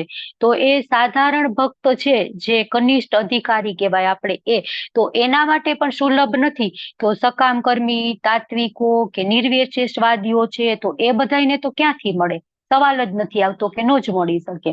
બરાબર. તો એ છે એ એવું છે. પછી રત્યા ભાવના પ્રકારો. તો કેટલા પ્રકાર છે? તો એક છે રત્યાભાસ અને બીજું છે પરા આધ્યાત્મિક રતિ. જો આમાં છે ને આ ટ્રાન્સલેશન કરવામાં થોડુંક આડું અવડું થઈ ગયું છે, પણ એક છે રત્યાભાવ. જો આ બીજું છે ને રત્યાભાવના પ્રકાર, તો એમાં એક છે રત્યાભાસ અને બીજું છે પરા આધ્યાત્મિક રતિ. તો રત્યાભાસ એટલે શું? તો આપણે કેવી રીતે સમજી? અને રતિ એટલે આપણે સમજી ગયા, અને આભાસ એટલે કેવું કે રિયલમાં રતિ નથી, માત્ર એનો આભાસ થાય છે, આપણને લાગે છે કે આ રતિ છે પણ એ રિયલમાં રતિ નથી. તો ઉદાહરણથી સમજીએ કે ભક્ત કહેવાતા ભક્ત હોય ને એ શ્રી કૃષ્ણની લીલાઓ છે ને એનું કૃત્રિમ રીતે ધ્યાન કરે, આપણને એવું લાગે કે આ ધ્યાન કરે છે. હવે કોઈ વખત એવું પ્રિટેન્ડ કરે કે બાલકૃષ્ણ એમની સાથે વાતો કરે છે, કોઈ વખત એવું હોય કે રાધા કૃષ્ણ સાથે આદાન પ્રદાન કરે છે, આંખમાંથી આંસુ વહેતા જાતા હોય, તો આપણે ત્યાં જાય ને તો આપણને એમ આપણે એના ઇન્ફ્લુઅન્સમાં આવી જઈએ કે ના ના આ તો શુદ્ધ ભક્ત છે ને આપણે તો પ્રણામ કરવા. પણ આ બધું શું હોય? ઢોંગ હોય, અમુક હદ સુધી ઢોંગ હોય. અને આવો ઢોંગી માણસ છે ને એ કૃષ્ણ પ્રત્યે નકલી આસક્તિ ધરાવે, આપણને દેખાય, પણ એ આસક્તિ કેવી હોય? નકલી હોય, સાચી ન હોય. તો આ રતિ નથી, શું છે? રત્યાભાસ છે. આપણે જોઈને તો આપણને એવું જ લાગશે કે આ શુદ્ધ ભક્ત છે, આમાં તો રતિ ઉત્પન્ન થઈ ગઈ છે, બરાબર. પણ એ બધા ઢોંગ છે, પાખંડ છે, તો એ છે રત્યાભાસ. તો આપણને લાગે કે આ રિયલમાં છે પણ એ રિયલમાં નથી, આભાસ થાય આપણને. તો નિર્વિશેષ બ્રહ્મવાદી હોય ને એ માણસમાં આવા લક્ષણો આપણને જોવા મળે. અને રત્યાભાસમાં જે માણસ હોય ને એ છે એને કોઈ નીતિ નિયમોનું પાલન ન કરતા હોય અને પ્રમાણિક ગુરુનું માર્ગદર્શન પણ ન હોય. આપણે એને પૂછીને પરંપરા, તો પરંપરા કઈ ન હોય, ગુરુના કઈ ઠેકાણા ન હોય, બરાબર. અને હોય તો ગુરુ એમના જે હોય એની અલગ જ પરંપરા હોય, જે આપણી ઓથેન્ટિક 4 સંપ્રદાય છે એમાંથી આવતા હોય નહીં. તો એ છે રત્યાભાસ. પછી પરારતિ. તો પરારતિમાં કેવું હોય કે કોઈક મનુષ્ય એમ થાય કે મારે ભોગો ભોગવવા છે અથવા તો મારે મુક્તિ જોઈ છે, એ કામનાથી એ ભગવાનના ભક્તિ કરતા હોય, શુદ્ધ ભક્તોના સંગમાં આવી જાય. હવે કૃષ્ણની કૃપા થઈ અને કીર્તનમાં પણ જોડાઈ જાય, એનું મન પણ લાગી જાય, બરાબર. તો આ છે પરારતિ ભાવ. પણ આ કેવું છે? એની આશા શું હતી? મુક્તિ અને મુક્તિની, બરાબર. એને કૃષ્ણની શુદ્ધ ભક્તિ જોઈતી નહોતી, એને તો મુક્તિ જોઈતી હતી અથવા તો મુક્તિ જોઈતી હતી, એટલા માટે એ ભક્તિ કરતા હતા. તો એનું નિર્મળ એનું હૃદય છે એ થોડાક સમય માટે શુદ્ધ ભક્તોના સંગમાં આવશે, કીર્તન કરશે તો પવિત્ર થઈ જશે, કોમળ થઈ જશે. થોડી સમય માટે આપણને એમ થાય કે આનામાં તો રતિ ઉત્પન્ન થઈ ગઈ છે, રત્યભાવ ઉત્પન્ન થઈ ગયો છે, પણ એ લાંબો ચાલે નહીં. જેવો સંગ છૂટ્યો એટલે તરત જીરો, ધડામ કરતા નીચે પડે, પતન થઈ જાય. તો આ છે એ પરારતિ. તો કેટલી વખત એ પરારતિ જે હોય ને એ લોકો એમ વિચારે કે આપણે ઘરે રહેતા હતા અને કેટલા ઘરમાં દુઃખ હતા કે પત્ની સારી નહોતી, બાળકો કઈ રિસ્પેક્ટ નતા કરતા, ઇકોનોમિક ક્રાઇસિસ ચાલતા હતા, કેરિયરને લઈને કઈ પ્રોબ્લેમ હતી, સમથિંગ ગમે તે દુઃખ હતું. તો એમ કરતા તો સારું કે આ શુદ્ધ ભક્તોની સાથે રહો, હરે કૃષ્ણ કરો, જમવાનું 2 ટાઈમ મળી રહે છે, મંગળા આરતીમાં જવું ત્યારે સરસ પ્રસાદ મળે, સાંજે પણ પ્રસાદ મળે, રહેવાની વ્યવસ્થા, કઈ પણ ટેન્શન નહીં, તો ચાલો આમની સાથે જ રહો. પણ ત્યાં કૃષ્ણ પ્રત્યે ભાવ હોતો નથી, બરાબર છે. કૃષ્ણ પ્રત્યે તીવ્ર આકર્ષણ હોવું જોઈએ ને, એ તીવ્ર આકર્ષણ હોતું નથી. તો આવા માણસો છે એ છે લાંબો સમય ટકી શકતા નથી, અને આ છે પરારતિ ભાવ. પછી હાઉ ટુ કન્વર્ટ રત્યાભાવ ટુ જેન્યુન ભાવ. તો કઈ રીતે આપણે આ રતિ ભાવ છે એને જેન્યુન ભાવ છે, આપણે આદો શ્રદ્ધાથી ઉત્પન્ન સ્ટાર્ટ કરીએ, આદો શ્રદ્ધા, સાધુ સંગ, ભજન ક્રિયા, અનર્થ નિવૃત્તિ, એમ કરતા ભાવ સુધી કઈ રીતના પહોંચીએ?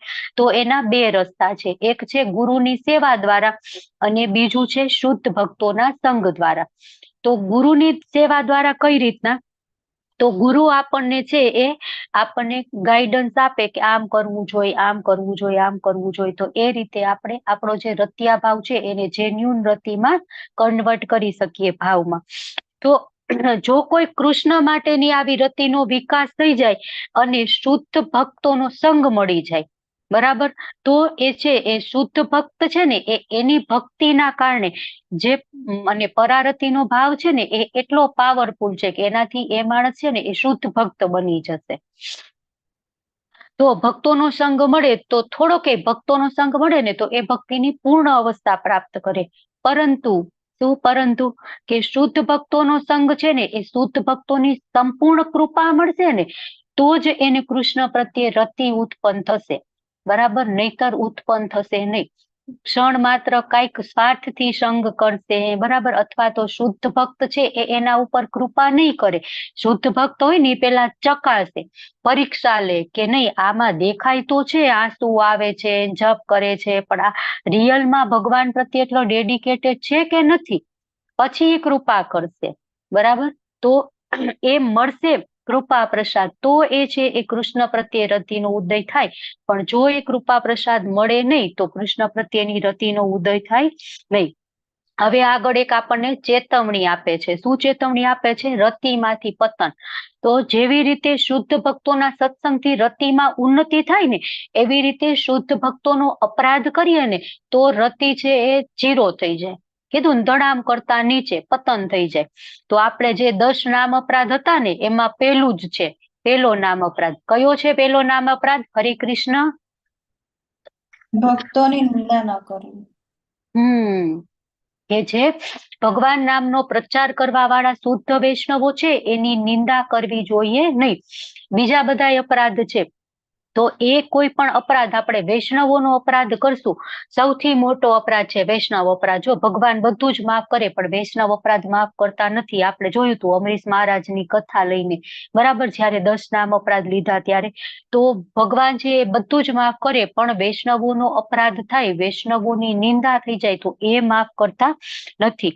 તો વૈષ્ણવની છે ને એકદમ 0 ન થઈ જાય. ધીમે ધીમે ચંદ્રમાં કેમ હોય, પેલા શુદ્ધ હોય પૂનમ તો એકદમ મોટો હોય, તો પેલા રતિ એકદમ વ્યવસ્થિત વધારે હોય, ભાવ એકદમ વધારે હોય, પછી ધીમે ધીમે ચંદ્રનો ક્ષય થતો જાય. તો એવી રીતના ભક્તિનો પણ ક્ષય થતો જાય. જેવી રીતે અમાવસ્યા આવે એવી રીતના 0, ચંદ્ર હોય જ નહીં આકાશમાં, તો એવી રીતના અમાવસ્યા આવે એટલે જયારે આપણા ધીમે ધીમે ધીમે આપણી રતિ ક્ષીણ થઈ જાય અને એક સમયે 0 થઈ જાય. તો અપરાધ કેટલા પ્રમાણમાં થયો છે એ પ્રમાણે ભક્તિ રતિ છે, ભાવ છે એ નાશ થાય. જો ઘણો ગંભીર અપરાધ હોય તો સાવ લગભગ 0 જ થઈ જાય. પછી બહુ ગંભીર ન હોય તો રતિ મધ્યમ અથવા કનિષ્ઠ થઈ જાય.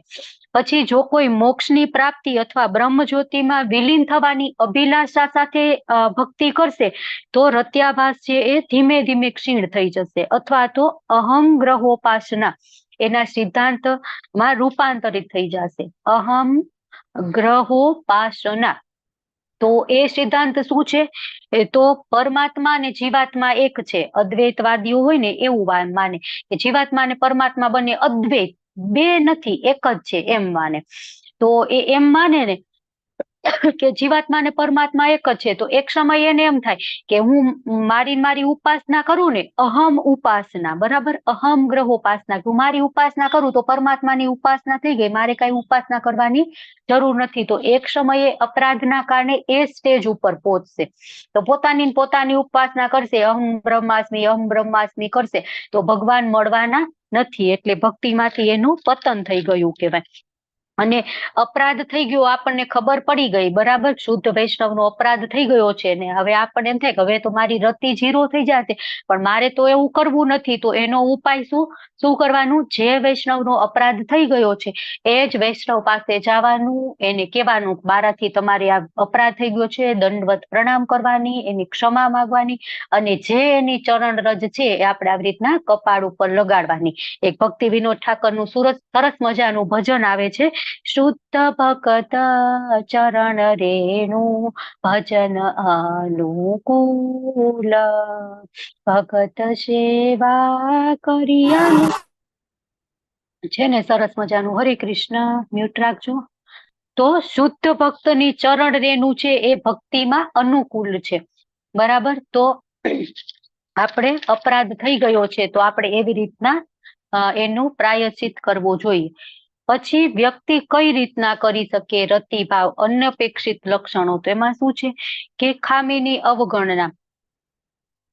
કોઈ પણ ભૌતિક સુખ છે એ સંપૂર્ણ વિરક્ત થયો હોય કોઈ પણ માણસ છે તો એનામાં શુદ્ધ ભાવ ભક્તિનો વિકાસ થઈ જાય. તો ક્યારેક આકસ્મિક રીતે ભક્તિમાં નિર્ધારિત ધોરણો જે આપણે હોય કે આ કરવું જોઈએ, નિયમનું પાલન હોય, તો હવે એનાથી થતું નથી, બરાબર. કેટલી વખત કેવું હોય કે એનાથી કઈક અપરાધ થઈ જાય છે, કે કેટલી વખત માણસ છે એ તન મન અને ધન બધી જ પ્રવૃત્તિ ભગવાનમાં પરોવી દીધી છે, પણ ક્યારેક બહારથી આપણે જોઈને તો આપણને એવું લાગે કે આ માણસ ખરાબ પ્રવૃત્તિ કરે છે, તો આપણે છે ને એને સાધુ જ ગણવો જોઈએ. આપણે એના વિશે ટીકા ટિપ્પણી કરવી ન જોઈએ. ધીમે ધીમે એની આ પ્રવૃત્તિ છે ને દ્રઢ ભક્તિની શક્તિથી ધીમે ધીમે પ્રવૃત્તિ અંત આવી જશે, બંધ થઈ જશે. પણ એ માણસ છે જે એને એમ વિચારવું જોઈએ કે ના ના હું તો આ કરું છું, મારે તે ચાલુ જ રાખવું, હું તો સાધુ જ છું. નહીં, એના મનમાં અપરાધ ભાવ હોવો જોઈએ, એના મનમાં ગિલ્ટી હોવી જોઈએ. બરાબર. જો જેમ ચંદ્રમામાં ડાઘ હોય તો છતાં પણ આપણે રોશનીને જોઈને ડાઘને નથી જોતા. બરાબર. તો એવી રીતના આપણે હંમેશા એ માણસ જે સારું કરે છે એ આપણે જોવું જોઈએ, કે એ ભક્તિમય સેવા છે એ કરે છે જે માણસ, એ આખા હિમાલય જેવડી છે. તો એક કદાચ નાનકડા ધૂળની ઢગલી જેવડો એનાથી અપરાધ થઈ જતો હોય તો આપણે અપરાધને ગણવો ન જોઈએ, પણ આપણે હંમેશા એ સારી વસ્તુ શું કરે છે, એને તન મન ધન બધું જ ભગવાનને અર્પણ કરી દીધું છે, તો આપણે હંમેશા એને સાધુ ગણવો જોઈએ. પછી પૂર્વજન્મોની સુકૃતિ, પૂર્વજન્મની અપરાધને કારણે ટૂંક સમય માટે અટકે છે અને શુદ્ધ ભક્તોના સત્સંગમાં પ્રગતિ કરી શકે. કઈ રીતના આપણે શુદ્ધ ભક્તિ છે, ભક્તિ ભાવ છે એ પ્રગટ થઈ શકે? તો એક તો પૂર્વજન્મની સુકૃતિના કારણે. બરાબર. પછી કઈ રીતે એનું પતન થાય? તો અપરાધના કારણે. અને ટકી શકવું હોય તો કઈ રીતના ટકવાનું? તો શુદ્ધ ભક્તોના સંઘમાં. જો એટલે જ એસોસિએશન છે ને ખૂબ જ મહત્વનું છે. જો ભક્તિમાં આવવું સરળ છે અને એમાંથી પતન થવું, નીકળવું સરળ છે. અઘરું શું છે સૌથી? તો કે ટકી રહેવું. તો આવી શકાય કઈ રીતના? પૂર્વજન્મોની સુકૃતિ છે તો. અને નીકળી કઈ રીતના શકાય? કે શુદ્ધ ભક્તનો અપરાધ કઈ પણ થઈ જશે તો. પણ ટકી શકાય કઈ રીતના? તો શુદ્ધ ભક્તોના સંઘમાં. એટલે જ એસોસિએશન છે ને, ભક્ત સંઘ, એ ખૂબ જ ઇમ્પોર્ટન્ટ છે, ખૂબ જ જરૂરી છે. તો કૃષ્ણ માટેની આસક્તિ છે ને એ દિવ્ય આનંદ છે, અને દિવ્ય પરમાનંદ છે ને એ આપણને કઈ રીતના મળે? જો આપણને હાયર ટેસ્ટ મળે તો આપણે આ જે ભૌતિક જે છે, આપણે ઇન્દ્રિય તૃપ્તિના સાધનો, ભોગ ભોગવવાની કામના, એ બધી દૂર થઈ જાય. એ લોઅર ટેસ્ટ છે. તો હાયર ટેસ્ટ મળશે ને ભક્તિનો તો ઓટોમેટિક લોઅર ટેસ્ટ છે એ છૂટી જશે. આપણે સપોઝ કે કોઈક આપણને એક કેરીનું જ્યુસ આપે, મેંગો મિલ્કશેક, અને એક આપણને પાણીનો ગ્લાસ મૂકેલો હોય, તો આપણે શું સિલેક્ટ કરીએ? Mango milkshake, obviously. બરાબર ને? કેમ? તો કે એ હાયર ટેસ્ટ છે. બરાબર. એટલે એવી જ રીતના ભક્તિનો હાયર ટેસ્ટ મળશે તો આ ઇન્દ્રિય તૃપ્તિ, ભોગ ભોગવવાની કામના, મોહ માયા, આસક્તિ, એ બધો જે લોઅર ટેસ્ટ છે એ ઓટોમેટિક છૂટી જશે, અને આપણે ધીમે ધીમે ભાવ ભક્તિ તરફ આગળ વધશું. ચલો, તો 1 કલાક થઈ ગઈ છે, અને આપણે 5-7 મિનિટ માટે બ્રેક રાખીએ. કોઈને કીર્તન લેવું હોય તો લઈ લે, અને પછી આપણે ફરીથી આપણો 20મો અધ્યાય, 19મા અધ્યાય તરફ આગળ વધીએ. હરે કૃષ્ણ. કોઈને કીર્તન લેવું છે? એટેન્ડન્સ લિંક પણ આવી ગઈ છે, તો તમને બધાને વિનંતી છે કે એટેન્ડન્સ ભરી દેજો. હરે કૃષ્ણ. કોઈને કીર્તન નથી લેવું? ચલો, કોઈક આગળ આવો. ભક્તિ શાસ્ત્રીના કેટલા બધા પાર્ટિસિપેન્ટ હું જોઉં છું. અનિતા માતાજી, હરે કૃષ્ણ. તમે કીર્તન લેશો?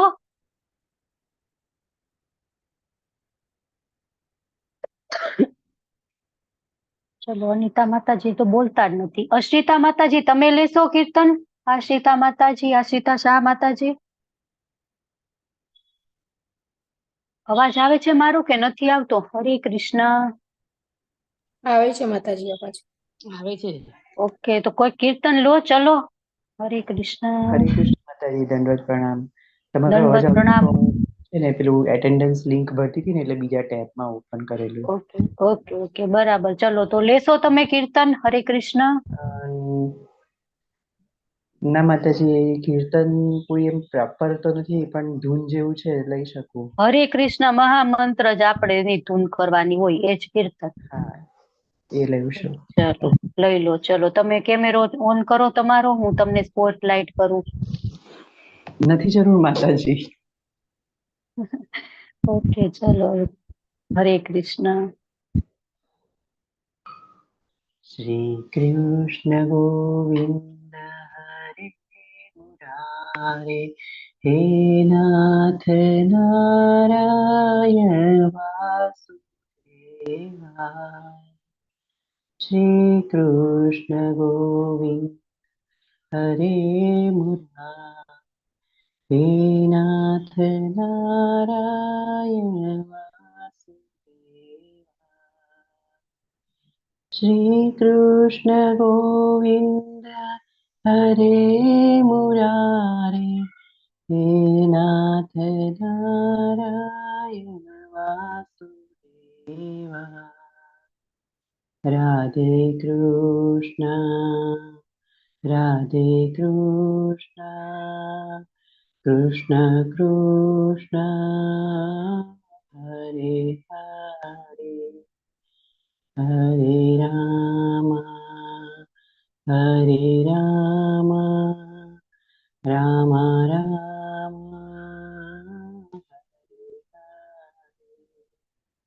હરે કૃષ્ણ, હરે કૃષ્ણ, કૃષ્ણ કૃષ્ણ હરે હરે, હરે રામ, હરે રામ,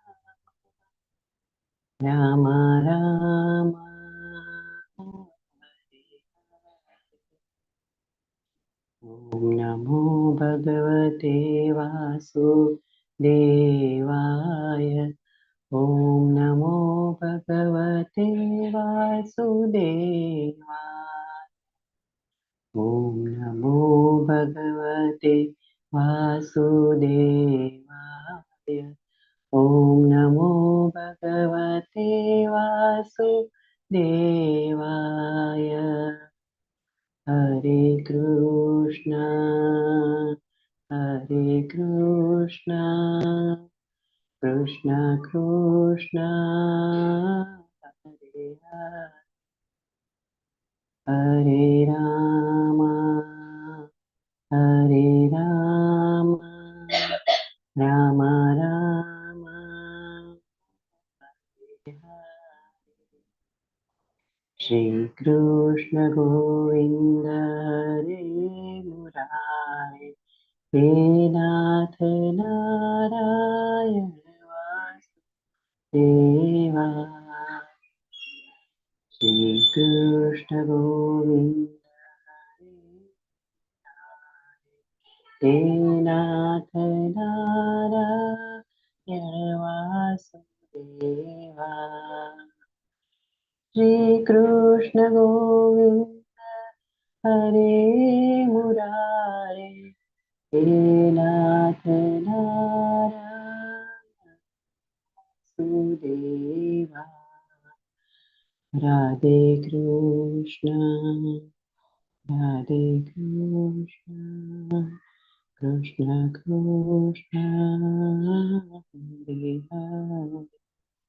હરે કૃષ્ણ માતાજી, હરે કૃષ્ણ. હરે કૃષ્ણ, હરે કૃષ્ણ. ખૂબ ખૂબ ધન્યવાદ માતાજી તમારી સેવા માટે. આમ નામ રાધા ગોવિંદજીના ચરણોમાં સેવા કરતા રહો. હરે કૃષ્ણ, હરિ બોલ. ખૂબ સરસ કીર્તન લીધું માતાજી. તો ચલો હવે આપણે 19મા અધ્યાય તરફ આગળ વધીએ. તો 19મો અધ્યાય છે ભગવાનની પ્રેમમયી ભક્તિ. હવે આપણે ભાવ ભક્તિ વિશે જોઈ લીધું, હવે આપણે પ્રેમ ભક્તિ વિશે જોવાનું છે. ભાવથી ઉપર, બરાબર, ભાવ થઈ જાય પછી આગળનું સ્ટેજ શું આવે? પ્રેમ. બરાબર, આદો શ્રદ્ધા તત્ત સાધુ સંગ, પછી અનર્થ નિવૃત્તિ, ભજન ક્રિયા, પછી છેલ્લે ભાવ આવે અને એનાથી પણ લાસ્ટમાં એકદમ ટોપ મોસ્ટ હોય ને તો એ પ્રેમ ભક્તિ. તો એ પ્રેમ ભક્તિ વિશે આપણે જોવાનું છે. તો પ્રેમ ભક્તિ એટલે શું? ભાવથી પણ એક પગથિયું ઉપર. આપણે એક એનું ઉદાહરણ જોઈએ કે ભક્ત છે એ કૃષ્ણ સાથેનો પોતાનો જે વિશિષ્ટ સંબંધ છે ને એમાં એકદમ પ્રેમ ની અનુભૂતિ કરે, એકદમ તીવ્ર કૃષ્ણ પ્રત્યે પ્રેમ ઉત્પન્ન થાય ને તો એને શું કહેવાય? પ્રેમ ભક્તિ. તો આપણે એની ચૈતન્ય ચરિતામૃતમાં શું કીધું છે કે જ્યારે ભાવ હૃદયને સંપૂર્ણપણે કોમળ બનાવી દે અને ભગવાન સાથેના સંબંધમાં માલિકી ભાવની અતિશય લાગણીથી ભરાઈ જાય અને ખૂબ ઘટ્ટ અને તીવ્ર બની જાય, એકદમ સાદ્રાનંદ આપણે હતું ને એકદમ ઘન એકદમ ઘટ્ટ એવો પ્રેમ ઉત્પન્ન થાય તો એને શું કહેવાય? પ્રેમ. ભગવાન માટે પ્રેમ ભાવથી ઉપર એક સ્ટેજ છે. તો પ્રેમ શબ્દ છે ને એ માત્ર ભગવાન સાથેનો પ્રેમ છે ને એના માટે જ વાપરી શકાય. જો આજે અત્યારે આપણે કેવું હોય, હું તને પ્રેમ કરું તું મને પ્રેમ કરે છે, કેટલાય લોકો કેતા હોય, બરાબર, પણ એ પ્રેમ છે ને એમાં ક્યાંક ને કાંઈક સ્વાર્થ છુપાયેલો છે, કાંઈક કામના છુપાયેલી છે. ઇવન જો માતા અને બાળકનો પ્રેમ હોય ને તો એમાં પણ માતાને એમ હોય કે હું જ્યારે ઘરડી થાય ત્યારે મારું બાળક છે એ મારું ઘડપણની લાકડી બનશે, સહારો બનશે, બરાબર ને? હોય ને, નિસ્વાર્થ પ્રેમ ક્યાંય ન હોય. પિતા છે એ બાળકને ભણાવે ગણાવે, સરસ એમ વ્યવસ્થિત સંસ્કારી માણસ બનાવે. કેમ? તો કે જ્યારે એમ કહે ને કે આનો બાળક છે તો મને ગર્વ થાય, અથવા તો જ્યારે મારું શરીર નહીં હાલે ને ત્યારે એ કમાઈને લાવશે, એને ઘર ચલાવશે, બરાબર? તો ક્યાંક ને કાંઈક સ્વાર્થ છે, કામના છે. પ્રેમી પ્રેમિકા હોય તો કઈક કામના છે, વાસના છે, પતિ પત્નીમાં બધા જ સંબંધમાં. ક્યાંય એકેય સંબંધ આપણે આ ભૌતિક જગતમાં એવો જોવા નહીં મળે કે જ્યાં પ્રેમ નિસ્વાર્થ પ્રેમ છે, કે અહેતુક કાંઈ પણ વસ્તુની કામના નથી એવો પ્રેમ છે, એવો નહીં હોય. જો આપણે એમ કહીએ ને, નહીં હું તો મારા પતિને પ્રેમ કરું ને તો નિસ્વાર્થ પ્રેમ છે, કે એમાં તો મને કાંઈ પણ કામના નથી. પણ એક વખત થોડો કઈક ઝઘડો થાય અને એ પતિ કઈક ગુસ્સામાં કહી દે તો 2 દિવસ સુધી બોલવાનું જમવાનું બધું બંધ થઈ જાય, બરાબર ને? કેટલાય માતાજી એવો અનુભવ કર્યો હોય. ભલે પછી પતિ પત્ની વચ્ચે એવું ચાલતું હોય, પણ કહેવાનો મતલબ એ છે કે એ નિસ્વાર્થ પ્રેમ નથી, કે એક પણ પ્રકારની કામના વગરનો પ્રેમ નથી. કામના હોય એને મારી કેમ રિસ્પેક્ટ ન કરી, કરવી જ જોઈએ, બરાબર? એવું કેટલી વખત હોય કે પુરુષ સમોવડી સ્ત્રી, હું પુરુષની સમોવડી છું, કેમ મને એમ કહી શકે, બરાબર? અથવા તો પુરુષ હોય તો એને એમ વિચાર એવું રાખતા હોય કે કેમ મારું કહ્યું ન માન્યું, માનવું જ જોઈએ. પણ કેમ તમે તો કહો છો કઈ કામના નથી, નિસ્વાર્થ પ્રેમ છે, તો આ કામના ક્યાંથી આવી ગઈ, બરાબર? તો શુદ્ધ પ્રેમ છે એ માત્ર ભગવાન પ્રત્યે જ, ભગવાન માટે જ એ પ્રેમનો આપણે શબ્દ વાપરી શકીએ, બાકી કોઈ માટે નહીં. તો પ્રેમ અને કામ વાસના એ બંને વચ્ચે જમીન આસમાન અને સોનું અને લોખંડ એ બંને વચ્ચે કેટલું અંતર છે, એટલો ડિફરન્સ છે. આપણે એ બેની કમ્પેર કરી શકીએ નહીં. તો આ ભાવ છે એનું આપણે પહોંચવું હોય તો કઈ રીતના પહોંચીએ? તો શરૂઆતમાં આપણે શું હોય, ગુરુ છે એની આજ્ઞા પ્રમાણે આપણે વૈધિક ભક્તિના જે નીતિ નિયમો છે એનું પાલન કરીએ, એનું આચરણ કરીએ. તો શું થાય? આચરણ કરશું તો ભૌતિક દોષ છે એનાથી મુક્ત થઈ જશું આપણે.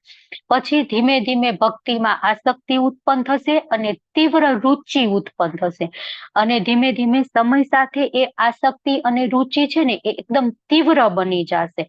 તો એ આસક્તિ ને રુચિ તીવ્ર બની જાય એ ભાવની અવસ્થા થઈ, અને જ્યારે એ ભાવ છે ને એ પરિપક્વ બની જશે, એકદમ દ્રઢ ભાવ બની જશે ને ત્યારે એ પ્રેમનું સ્વરૂપ લઈ લે. તો ભીષ્મ પિતામહ છે ને એ આપણને કહે છે કે કોઈ પણ વસ્તુ છે ને, કોઈ પણ વ્યક્તિ એ કૃષ્ણને ત્યારે જ પ્રેમ કરી શકે જ્યારે એ સંપૂર્ણ ત્યાગ કરી દે કોઈ પણ વસ્તુ પ્રત્યે, કે જે મમત્વની ભાવના છે ને એ કોઈ દિવસ એનામાં હોય નહીં. તો પ્રાથમિક લાક્ષણિકતા શું છે? કે મમત્વનો ત્યાગ, કે આ મારું છે, પેલું મારું છે, આમ તેમ, બરાબર? તો એવું હોવું જોઈએ નહીં. જો પ્રાથમિક લાક્ષણિકતામાં એવું છે કે ભાવની પરિપક્વ સ્થિતિ, એકદમ ભાવ છે એ દ્રઢ થઈ જાય. અને ગુણ લાક્ષણિકતામાં શું છે? તો હૃદય સંપૂર્ણ કોમળ બની જાય. આપણે જોયું હતું ને, આપણું હૃદય કેવું નિર્મળ હોય, આપણે અત્યારે કલ્મશોથી ભરેલું છે, બરાબર? રાગ દ્વેષ દ્વંદ કેટલું એ બધા કલ્મશો છે. તો એ બધા કલ્મશો દૂર થઈ જશે જ્યારે આપણું હૃદય એકદમ નિર્મળ પવિત્ર થઈ જશે, ત્યારે એ કૃષ્ણ છે એમાં વાસ કરશે. ત્યાં સુધી કૃષ્ણ છે એમાં વાસ કરશે નહીં.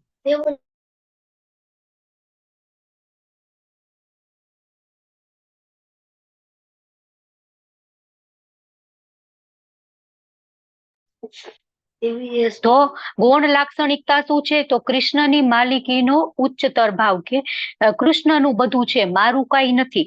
જ્યારે એ ભાવ ઉત્પન્ન થશે ને ત્યારે આપણે ભગવાનને પામી શકીશું, ત્યારે આપણે ભાવની અવસ્થા છે ત્યાં પહોંચી શકીશું. તો પ્રેમના પ્રકાર કેટલા હોય, કેટલી રીતે પ્રેમ હોય? તો એક મહાત્મય અને જ્ઞાનથી પ્રેમ કરી શકાય, અને એક છે કેવળ શુદ્ધ પ્રેમ, ભેળસેળ વગરનો શુદ્ધ પ્રેમ. જે મીરાબાઈ કહેતા હતા, મેરે તો ગિરધર ગોપાલ દૂસરા ન કોઈ. તો પ્રેમની પ્રાપ્તિ કઈ રીતના થાય? તો પ્રેમની પ્રાપ્તિ કઈ રીતના થશે? તો પહેલા ભાવના કારણે, બરાબર, પહેલા એક ભાવ આપણને ઉત્પન્ન થશે, અને પછી પૂર્ણ પુરુષોત્તમ ભગવાનની નિષ્કારણ કૃપાના કારણે. તો પહેલા ભાવની ઉત્પત્તિ આપણે કઈ રીતના થાય? તો શુદ્ધ ભક્તની કૃપાથી અને ભગવાનની કૃપાથી, બરાબર. બે રીતના ભાવ છે એ ઉત્પન્ન થાય, એક છે શુદ્ધ ભક્તની કૃપાથી અને બીજું ભગવાનની કૃપાથી. અને પ્રેમ કઈ રીતના ઉત્પન્ન થાય? ભાવ જ્યારે દ્રઢ થાય તો એ પ્રેમ, અને પૂર્ણ પુરુષોત્તમ ભગવાનની કૃપાથી. ભગવાનની કૃપા કેવી છે? ગમે એ ઉત્પન્ન થઈ જાય, બરાબર. ચૈતન્ય મહાપ્રભુ છે એ ખાલી હાથ આમ અડાડતા ને કોઈકને, ત્યાં એના મનમાં જે સમાધિ ભાવના બધા જ લક્ષણો ઉત્પન્ન થઈ જતા. એને વૈધિ ભક્તિ કે રાગાનુગા ભક્તિ, એ જે સ્ટેજ છે એમાંથી પસાર થવું પડતું નહોતું. તો હવે એમાં આપણે જોઈએ કે ભાવના કારણે કઈ રીતના શુદ્ધ પ્રેમ ઉત્પન્ન થાય. તો વૈધિ ભક્તિનું આચરણ કરીએ તો ધીમે ધીમે ભક્ત છે એ સ્વાભાવિક રીતે કૃષ્ણ ભાવનાને પ્રાપ્ત કરે, અને પછી શું થાય? તો એનું હૃદય છે એકદમ નિર્મળ થઈ જાય, આદ્ર થઈ જાય. તો એ એક સ્ટેજ આવે કે જ્યારે એ ભગવાનની કીર્તન કરવા, નાચવા લાગે, ચીસો પાડે, હસવા લાગે. એકદમ આપણે જોયું હતું ને ભાવના લક્ષણો અમરીશ મહારાજમાં ઉત્પન્ન થયા હતા. પહેલી વખત જ્યારે ચૈતન્ય મહાપ્રભુ જગન્નાથપુરીના મંદિરમાં ગયા હતા ત્યારે ઉત્પન્ન થયા હતા. તો એ બધા લક્ષણો છે એ ઉત્પન્ન થાય. તો પદ્મ પુરાણમાં એક રેફરન્સ આવે છે કે ચંદ્રકાંતિ નામની એક નર્તકી હોય છે, કન્યા હોય છે. તો એ શ્રી કૃષ્ણને પતિ તરીકે મેળવવા માટે બ્રહ્મચર્યનું આકરું વ્રત કરે છે. એના મનમાં એવું હોય છે કે કૃષ્ણ સિવાય બીજા કોઈ મારે પતિ રૂપે જોઈ નહીં, માત્ર કૃષ્ણ જ જોઈ. સદા એ ભગવાનના ગુણગાન ગાવામાં નિમગ્ન રહેતી હોય છે. તો કૃષ્ણને પતિ તરીકે પામવાનો એનામાં દ્રઢ નિર્ધાર હોય છે, દ્રઢ હોય છે કે નહીં, મારે કૃષ્ણને જ પામવા છે. અને એક સમયે કૃષ્ણને પામે છે, ભાવ ભક્તિ એનામાં ઉત્પન્ન થાય છે. પછી બીજું કઈ રીતના? તો ભગવાનની અસાધારણ કૃપાથી. તો એ છે ગોપીઓ એ મેળવ્યો. જો ગોપીઓ છે ને એ વેદાધ્યયન કરવા ગઈ હતી, નથી ગઈ. પછી તીર્થયાત્રા કરવા ગઈ હતી, નથી ગઈ. પછી નીતિ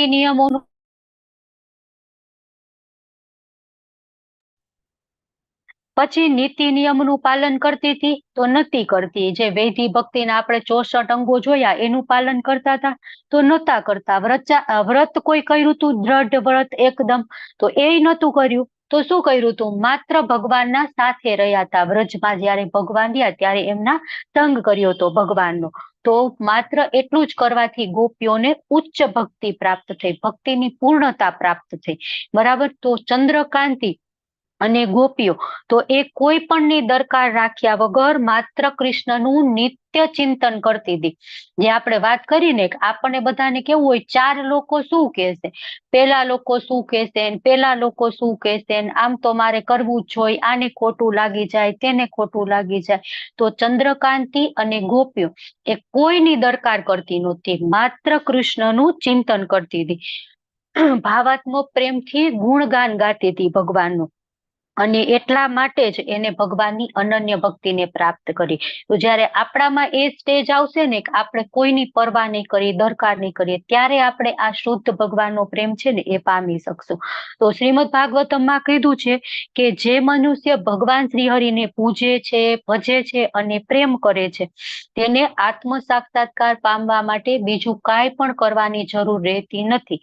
અને એનું ઓપોઝિટ વાઇસ વર્સા શું છે કે એ બધું જ કરશે, વ્રત કરશે, તપ કરશે, જપ કરશે, બધું જ કરશે, પણ ભગવાનને પૂજશે નહીં, ભજશે નહીં, પ્રેમ નહીં કરે, તો એને આ બધું જ કરવું પડશે. કરશે તો પણ એ વ્યર્થ છે એનું, બરાબર. જો આ બધું કરશે ભગવાનને પૂજશે, ભજશે અને પ્રેમ કરશે તો વ્રત તપ કાંઈ પણ કરવાની જરૂર નથી. અને જો એ બધું કરશે છતાં જો આ કાંઈ નહીં કરે, પૂજશે, ભજશે કે પ્રેમ નહીં કરે ભગવાનને, તો એ બધું વ્યર્થ છે. તો શ્રીમદ ભાગવતમાં આવું કીધું છે. હવે પ્રેમની પ્રાપ્તિ તો જ થાય જો ભગવાનની મહાનતા માટે અત્યંત પૂજ્ય ભાવ હોય. તો પ્રેમની પ્રાપ્તિ તો જ થાય જો આપણે ભગવાનને જે પૂજ્ય ભાવ હોય ભગવાન માટે, અને કોઈ બાહ્ય હેતુ વગર આપમેળે આપણે કૃષ્ણમાં અનુરક્ત થઈ જાય. જો નારદ પંચરાત્ર છે ને, એમાં પરમેશ્વરની મહાનતા આપણે છે ને ઘણી જગ્યાએ પરમેશ્વરના ઐશ્વર્યનું વર્ણન કર્યું છે કે પૂજ્ય ભાવ સાથે જે ભક્ત છે ને એ ભગવાનમાં અતિશય સ્નેહ અને નિશ્ચળ પ્રેમ મળે ને તો એ ચારેય પ્રકારની વૈષ્ણવ મુક્તિ નિશ્ચિત રૂપે એને મળી જાય. તો કઈ ચાર છે? સારૂપ્ય, સાષ્ટિ, સામીપ્ય અને સાલોક્ય. જો સાયુજ્ય મુક્તિ છે ને એમાં ભગવાન સાથે શું કહેવાય, મળી જવાનું, યોજન એટલે જોડાઈ જવાનું, બરાબર. તો એ નિર્વિશેષ બ્રહ્મવાદી વાળા હોય ને, ભગવાન નિરાકાર છે તે તેજ વૃંજની ઉપાસના કરતા હોય ને, એ આ સાયુજ્ય કે હું ભગવાનમાં એક સમયે ભળી જાય, વિલીન થઈ જાય, બ્રહ્મ વિલીન થઈ જવું. આપણે શબ્દ વાંચ્યો હોય, કેટલી વખત સાંભળ્યું હોય.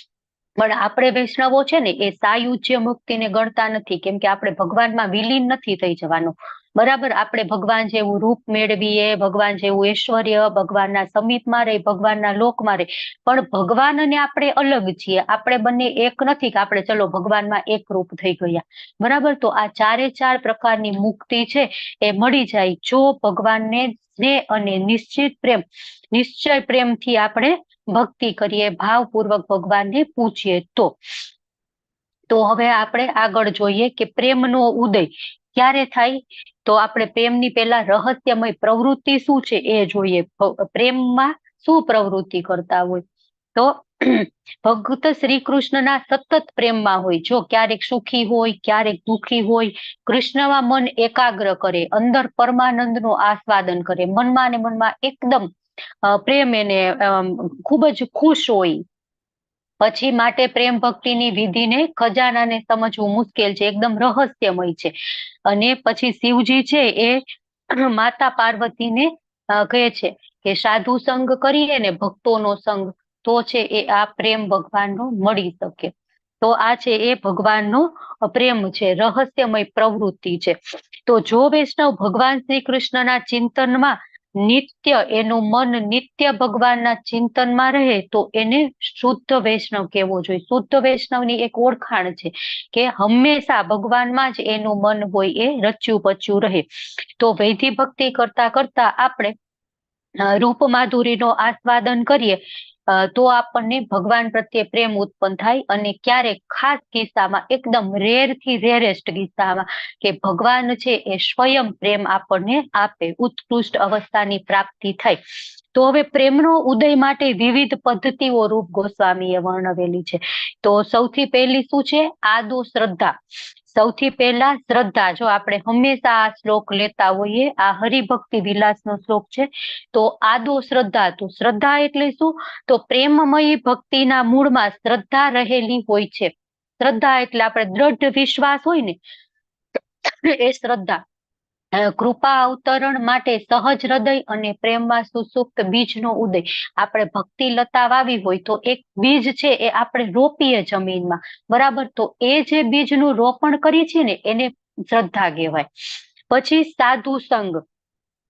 તો સાધુ સંગ એટલે શું? તો શુદ્ધ ભક્તોનો સંગ, મંડળો, થોડી શ્રદ્ધા સાથે આ સંઘમાં રહેવાથી જે ભક્તોના મંડળ છે ને એમાં આપણામાં શ્રદ્ધા તો ઓલરેડી છે જ. હવે એ બધા ભક્તોનો સંઘ છે એના સાથે રહેશું તો ધીમે ધીમે આપણી ભક્તિમાં ઉન્નતિ થશે. અને શુદ્ધ ભક્તોનો પ્રભાવ એવો હોય, બરાબર, કે એ કરતા હોય ને આપણે અમુક સમય સાથે રહીને એટલે એ કરવાનું આપણને ઈચ્છા થઈ જ જાય. એમનું આમ કહેવાય ને ઓરા એવી હોય, એ એટલા દયાળુ હોય, એ કૃપાળુ હોય કે માત્ર એમની સાથે રહેવાથી પણ આપણે એ બધું કરી શકીએ. પછી ભજન ક્રિયા. તો થોડોક સમય આપણે ભગવદ્ ગીતા, શ્રીમદ ભાગવતમ એનું શ્રવણ કરી, શુદ્ધ ભક્તો છે એના મુખેથી આપણે સંકીર્તન સાંભળીએ, અને શ્રદ્ધા તો ઓલરેડી છે, સાધુ સંઘ પણ છે, તો હવે ભજન ક્રિયા પણ આપણે કરી દીધી. તો ભજન ક્રિયા કરી દીધી, પણ તો શું થશે? અનર્થ નિવૃત્તિ. તો અનર્થ નિવૃત્તિ એટલે શું? કે અનિચ્છનીય અવરોધો છે એ દૂર થાય. જે પણ વસ્તુ છે એ આપણે શુદ્ધ ભક્તિ તરફ આગળ લઈ જવામાં અવરોધ છે, બરાબર, અનર્થો છે એ બધા દૂર થાય. તો આપણે શું કરવું અનર્થ નિવૃત્તિ માટે? કે શુદ્ધ ભક્ત છે એને ગુરુ આપણે બનાવવા, અને પછી વૈધિ ભક્તિના નિયમો છે જે આપણે 64 અંગો જોયા એ બધાનું ધીમે ધીમે પાલન કરવું. તો ધીમે ધીમે પછી શ્રદ્ધા ઉત્પન્ન થઈ, સાધુ સંગ થયો, ભજન ક્રિયા થઈ. તો આપણા મનના જે કલ્મશો છે, કામ, ક્રોધ, લોભ, દ્રોહ, મદ, મત્સર, દ્વેષ, ઘણા બધા છે ને, ઈર્ષા, તો ધીમે ધીમે આ બધા છે એ દૂર થઈ જશે. અને આપણી શ્રદ્ધા જે એકદમ ડેલિકેટ હતી ને એ હવે દ્રઢ થઈ જશે, એકદમ દ્રઢ શ્રદ્ધા થઈ જશે. પછી શું થશે? રુચિ ઉત્પન્ન થશે, કે તેનામાં ભક્તિના દિવ્ય આસ્વાદનો વિકાસ થશે. ધીમે ધીમે તીવ્ર અને શુદ્ધ સ્વાદ, એમાં રુચિ. જે અત્યારે આપણે નામ જપ કરીએ, કીર્તન કરીએ તો કંટાળો આવે ને, કે એક રાઉન્ડ કરીએ તો હવે જલ્દી પતે તો સારું, જલ્દી પતે તો સારું. એમાં 16 કરવા હોય તો ઓહો 2 કલાક થશે 16 રાઉન્ડ કર, એટલો બધો ટાઈમ નથી, પેલું નથી, કેટલા બધા કામ પડ્યા છે, 17 બહાના હોય આપણી પાસે જપ નહીં કરવાના.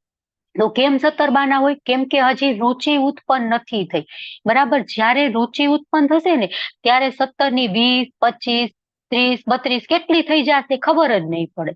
કાઉન્ટ કેટલી વખત એવું હોય, કાઉન્ટ કરવામાં પણ ભૂલી જાય. જે એક થાય એટલે એક પારો ઉપર ચડાવવાનું હોય ને તો એ પણ ભૂલાઈ જાય, કે આ માળા કમ્પ્લીટ થઈ તો પારો ઉપર ચડાવ્યો કે નહીં ચડાવ્યો, બરાબર. તો એ રુચિ ઉત્પન્ન થાય ત્યારે એવું થાય. કે હરિદાસ ઠાકુર છે રોજની 192 માળા કરતા હતા. કઈ રીતના કરતા હોય? 192 માળા ન થાય ત્યાં સુધી જમવાનું પણ નહીં, ત્યાં સુધી સુવાનું પણ નહીં. વિચાર તો કરો, આપણે નિર્જળા એકાદશી હોય ને, પાંડવા એકાદશી, ત્યારે આપણે 100 ઉપર માળા તો આમ હાર્ડલી થાય, અને એ દિવસે તો બીજું કઈ કામ જ નહીં કરવાનું, ખાવાનું નહીં, પીવાનું નહીં, માત્ર માળા લઈને બેસી ગયા હોય ને તો 120 તો માંડ પહોંચી. એક વખત એક ભક્ત તમારે અહીંયા છે 128 એટલે પહોંચ્યા હતા, પણ એ સવારના લાગી ગયા હતા તો રાત્રે 12-1 વાગ્યા સુધી, બરાબર. તો હવે 192 માળા કરવી એટલે હાર્ડ ટાસ્ક, બરાબર. છતાં પણ એ થઈ જતી હતી એમના કીધે. અને એ પાછું એક દિવસ નહીં, નિત્ય. આપણે તો એક દિવસ પાંડવા નિર્જળા એકાદશી કરીને 100 માળા કરી હોય ને તો બીજા 2 દિવસ તો આરામ કરીએ, કે ચલો બહુ થાકી ગયા છીએ, નિર્જળા એકાદશી આખા ગામમાં તો ઢંઢેરો કરીએ, પીટાવીએ કે મેં તો નિર્જળા એકાદશી કરીને 100 રાઉન્ડ કર્યા, 100 રાઉન્ડ કર્યા, બરાબર. તો એવું નહીં. હરિદાસ ઠાકુર છે રોજ નિત્ય 192 માળા કરતા. કઈ રીતના? તો એનામાં રુચિ હતી. પછી રુચિ ઉત્પન્ન થાય પછી આગલું સ્ટેપ શું આવે? આસક્તિ, અનુરક્તિ. તો કૃષ્ણને પ્રસન્ન કરવાની ઉત્કૃષ્ટ ઈચ્છા અને ભાવવશ બંધારણ. કૃષ્ણને પ્રસન્ન કરવા છે મારે ગમે તે રીતે કરીને, અને ભાવ આપણામાં ત્યારે ડેવલપ થાય. ધીમે ધીમે ત્યાંથી ભાવ તરફ જવાનું એક સીડી, એક પગથિયું આગળ વધે. પછી ભાવ. તો ભાવ એટલે આપણે જોયું, કૃષ્ણ જ્યારે કૃપા કરે ત્યારે જ સુષુપ્ત બીજ છે આપણે જે શ્રદ્ધાનું રોપ્યું હતું એ ધીમે ધીમે લતા બને, અને એ લતા છે એ આપણા હૃદયમાં ભાવ ઉત્પન્ન કરે. પછી ભાવ ઉત્પન્ન થઈ જાય પછી શું થાય? તો રહસ્યમય પ્રેમની ઉત્પત્તિ થાય, પ્રેમનો ઉદય થાય, પ્રભુ પ્રત્યે સંપૂર્ણ જાગૃત પ્રેમ થાય, શુદ્ધ પ્રેમ ઉત્પન્ન થાય, શુદ્ધ છેલ્લા તબક્કે.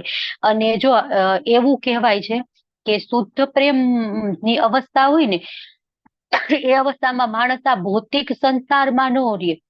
એ છે એ યા તો ભગવાનના નિત્ય પાર્ષદ બની જાય અથવા તો ભગવાનના ગોલોક વૃંદાવન ધામમાં જતા રહે. જે માણસ પરને શુદ્ધ પ્રેમ ઉત્પન્ન થઈ ગયો.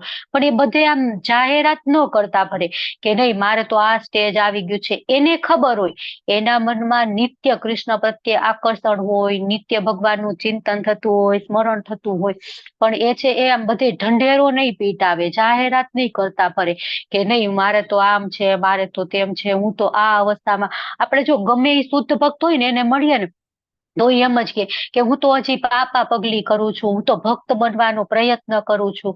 તો આપણે કેટલી વખત ભૌતિક માણસોને મળીએ ને તો એવી રીતના કહેતા હોય ને તો કે ના ના, હવે તમારી ભક્તિ તો 50% તો હશે જ, તમારા વાત કરવા ઉપરથી આવી રીતના એમ લાગે છે. ભૌતિક માણસ એમ કે હવે એને તો કઈ ખબર હોય કે ત્રાજવું તો છે નહીં તોલી શકાય 50%, 60%, 70%, બરાબર. તો જે માણસ છે એ પોતે ફીલ કરતા હોય એને ખબર હોય, પણ એ છે એ પ્રેમની બધાને નહીં કહે કે નહીં હું તો આ અવસ્થામાં છું, હું તો ભાવ અવસ્થામાં છું, બરાબર.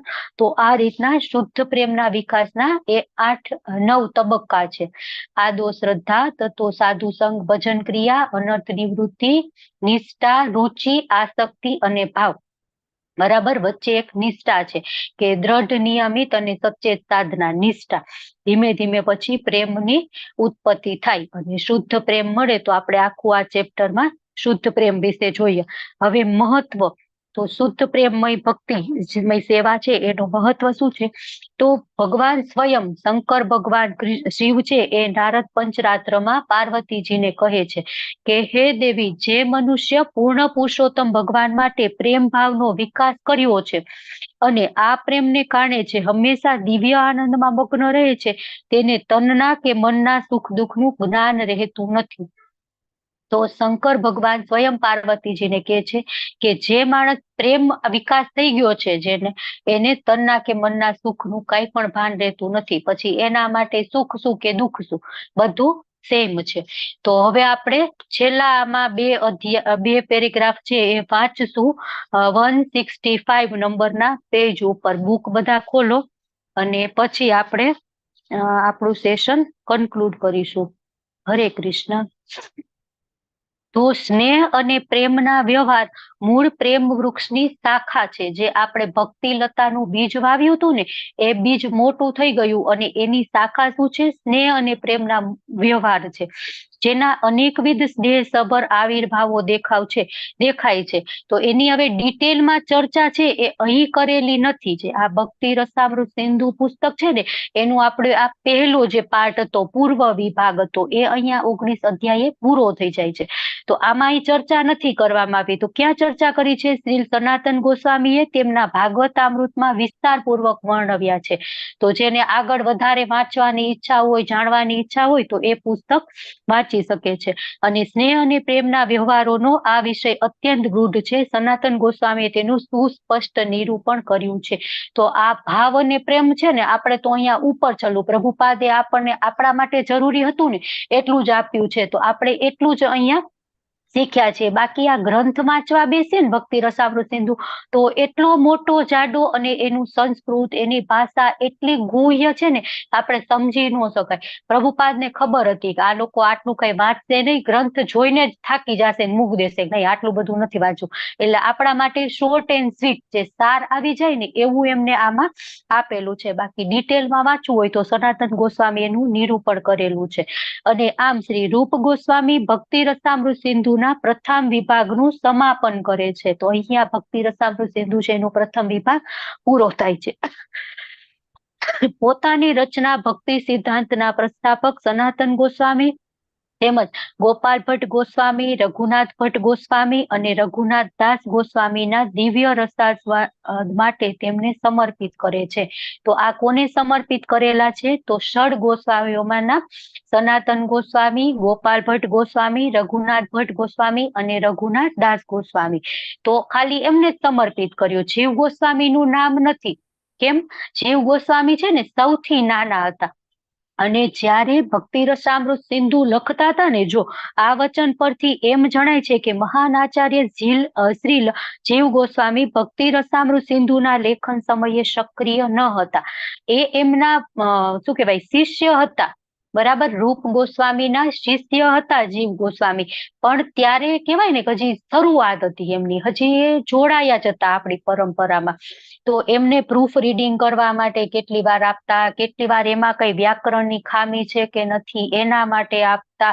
એ બધું ભક્તિ રસામૃત સિંધુનું એ કરતા એક વખત આપણે જોયું હતું બરાબર કે વલ્લભાચાર્ય છે એ રૂપ ગોસ્વામીને ત્યાં આવે છે અને એ જે ભક્તિ મુક્તિ સિદ્ધિ સ્પૃહાકામી એ જે શ્લોક હતો એમાં એ ફોલ્ટ કાઢે છે કે આમાં ભૂલ છે. તો જીવ ગોસ્વામી એમને કરેક્ટ કરે છે કે નહીં, ભક્તિ મુક્તિ છે ભુક્તિ મુક્તિ એને પિશાચી નથી કીધી પણ એની કામના છે એને પિશાચી કીધી છે. પછી વલ્લભાચાર્યને પણ કરેક્ટ કરે છે. તો ત્યારે હતા ખરા જીવ ગોસ્વામી, પણ જીવ ગોસ્વામી ત્યારે યંગ એજમાં હતા અને એમની શરૂઆત હતી એટલે ત્યારે એ સ્થાપિત જે કહેવાય ને ષડ ગોસ્વામી એ સ્થાપિત નતા થયેલા, એટલા માટે જીવ ગોસ્વામીને સમર્પિત નથી કરતા, સમર્પિત કરે છે માત્ર આ 4 ગોસ્વામીને. તો આ રીતે ભક્તિ રસામૃત સિંધુના ભક્તિ વેદાંત સારાવલોકમાં ભગવાનની પ્રેમમય ભક્તિ સુધીના પ્રથમ વિભાગ પૂરો થાય છે. તો વાંછા કલ્પતરુભ્યશ્ચ કૃપા સિંધુભ્યઃ ચ પતિતાનાં પાવનેભ્યો વૈષ્ણવેભ્યો નમો નમઃ. હરે કૃષ્ણ કૃષ્ણ કૃષ્ણ હરે હરે, હરે રામ રામ રામ હરે હરે. તો આપણે હરે કૃષ્ણ, તો અહીંયા ભક્તિ રસામૃત સિંધુનો જે પહેલો ભાગ હતો પૂર્વ વિભાગ બરાબર, એના આપણે જોયું હતું ને કે 4 ભાગ છે, પૂર્વ પશ્ચિમ ઉત્તર અને દક્ષિણ. તો એમાં પૂર્વ ભાગ છે એ આપણે ખતમ પૂરો થાય છે અને આપણે પૂર્વ વિભાગ જ ભણવાનો હોય છે. ભક્તિ તમે ભક્તિ શાસ્ત્રી લેવલ 5 માં જશો ને તો પણ ત્યાં પણ તમારે પૂર્વ વિભાગ આ 19 અધ્યાય જ ભણવાના છે. તો એક તો આપણે રૂપાનુગા કહેવાય છીએ બરાબર. તો એક હું તમને જીવ ગોસ્વામીની વાત નીકળીને તો કહી દઉં. તો આપણે રૂપાનુગા કેમ કહેવાય છીએ? તો એક તો રૂપ ગોસ્વામી છે એને આ આંદોલન શરૂ કર્યું છે. રૂપ ગોસ્વામીની નિગરાનીમાં, રૂપ ગોસ્વામીની દેખરેખ નીચે આપણું આંદોલન ચાલે છે કૃષ્ણ ભાવનામૃત. અત્યારે પણ કહેવાય છે કે રૂપ ગોસ્વામી એની દેખરેખ રાખે છે.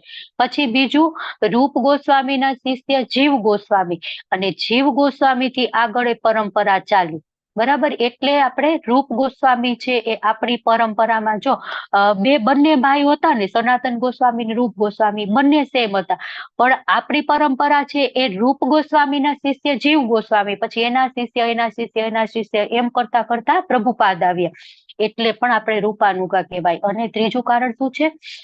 શ્રી ચૈતન્ય મનોભીષ્ટમ સ્થાપિતમ યેન ભૂતલે. તો રૂપ ગોસ્વામી છે ને એ કેટલી વખત એક વખત જગન્નાથ રથયાત્રા હતી ને, તો ચૈતન્ય મહાપ્રભુનું એવું હોય કે એ ભાવની અવસ્થામાં હોય, સમાધિની અવસ્થામાં હોય, તો કઈક બોલે કઈક ન બોલે, મનમાં એનું કઈક ચાલતું જ હોય. તો એ રથયાત્રામાંથી આવી અને રૂપ ગોસ્વામી છે ને એ સમયે હરિદાસ ઠાકુર સાથે રહેતા હતા.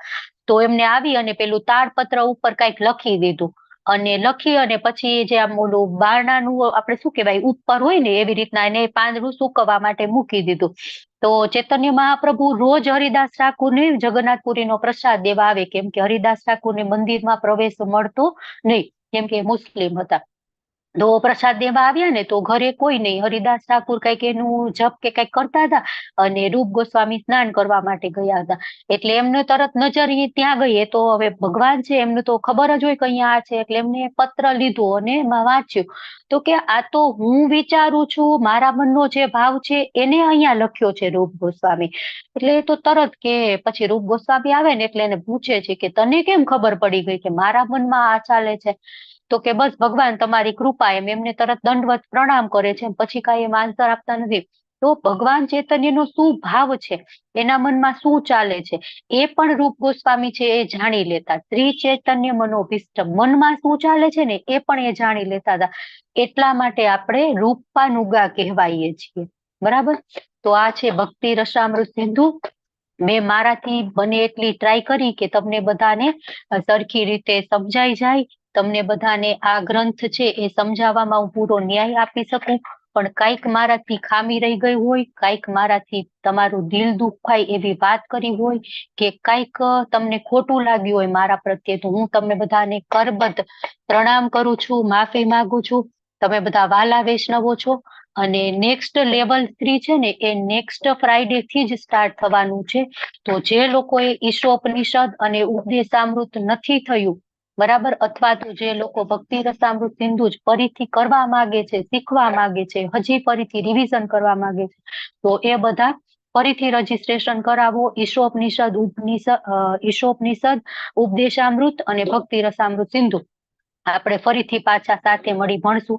ટીચર બદલાઈ જશે, મને ખબર નથી ઈશોપનિષદ અને ઉપદેશામૃત, પણ નેક્સ્ટ ઈશોપનિષદ ચાલુ થશે અને પછી ઉપદેશામૃત ચાલુ થશે. તો આપણે ક્લાસ કન્ક્લુડ કરીએ.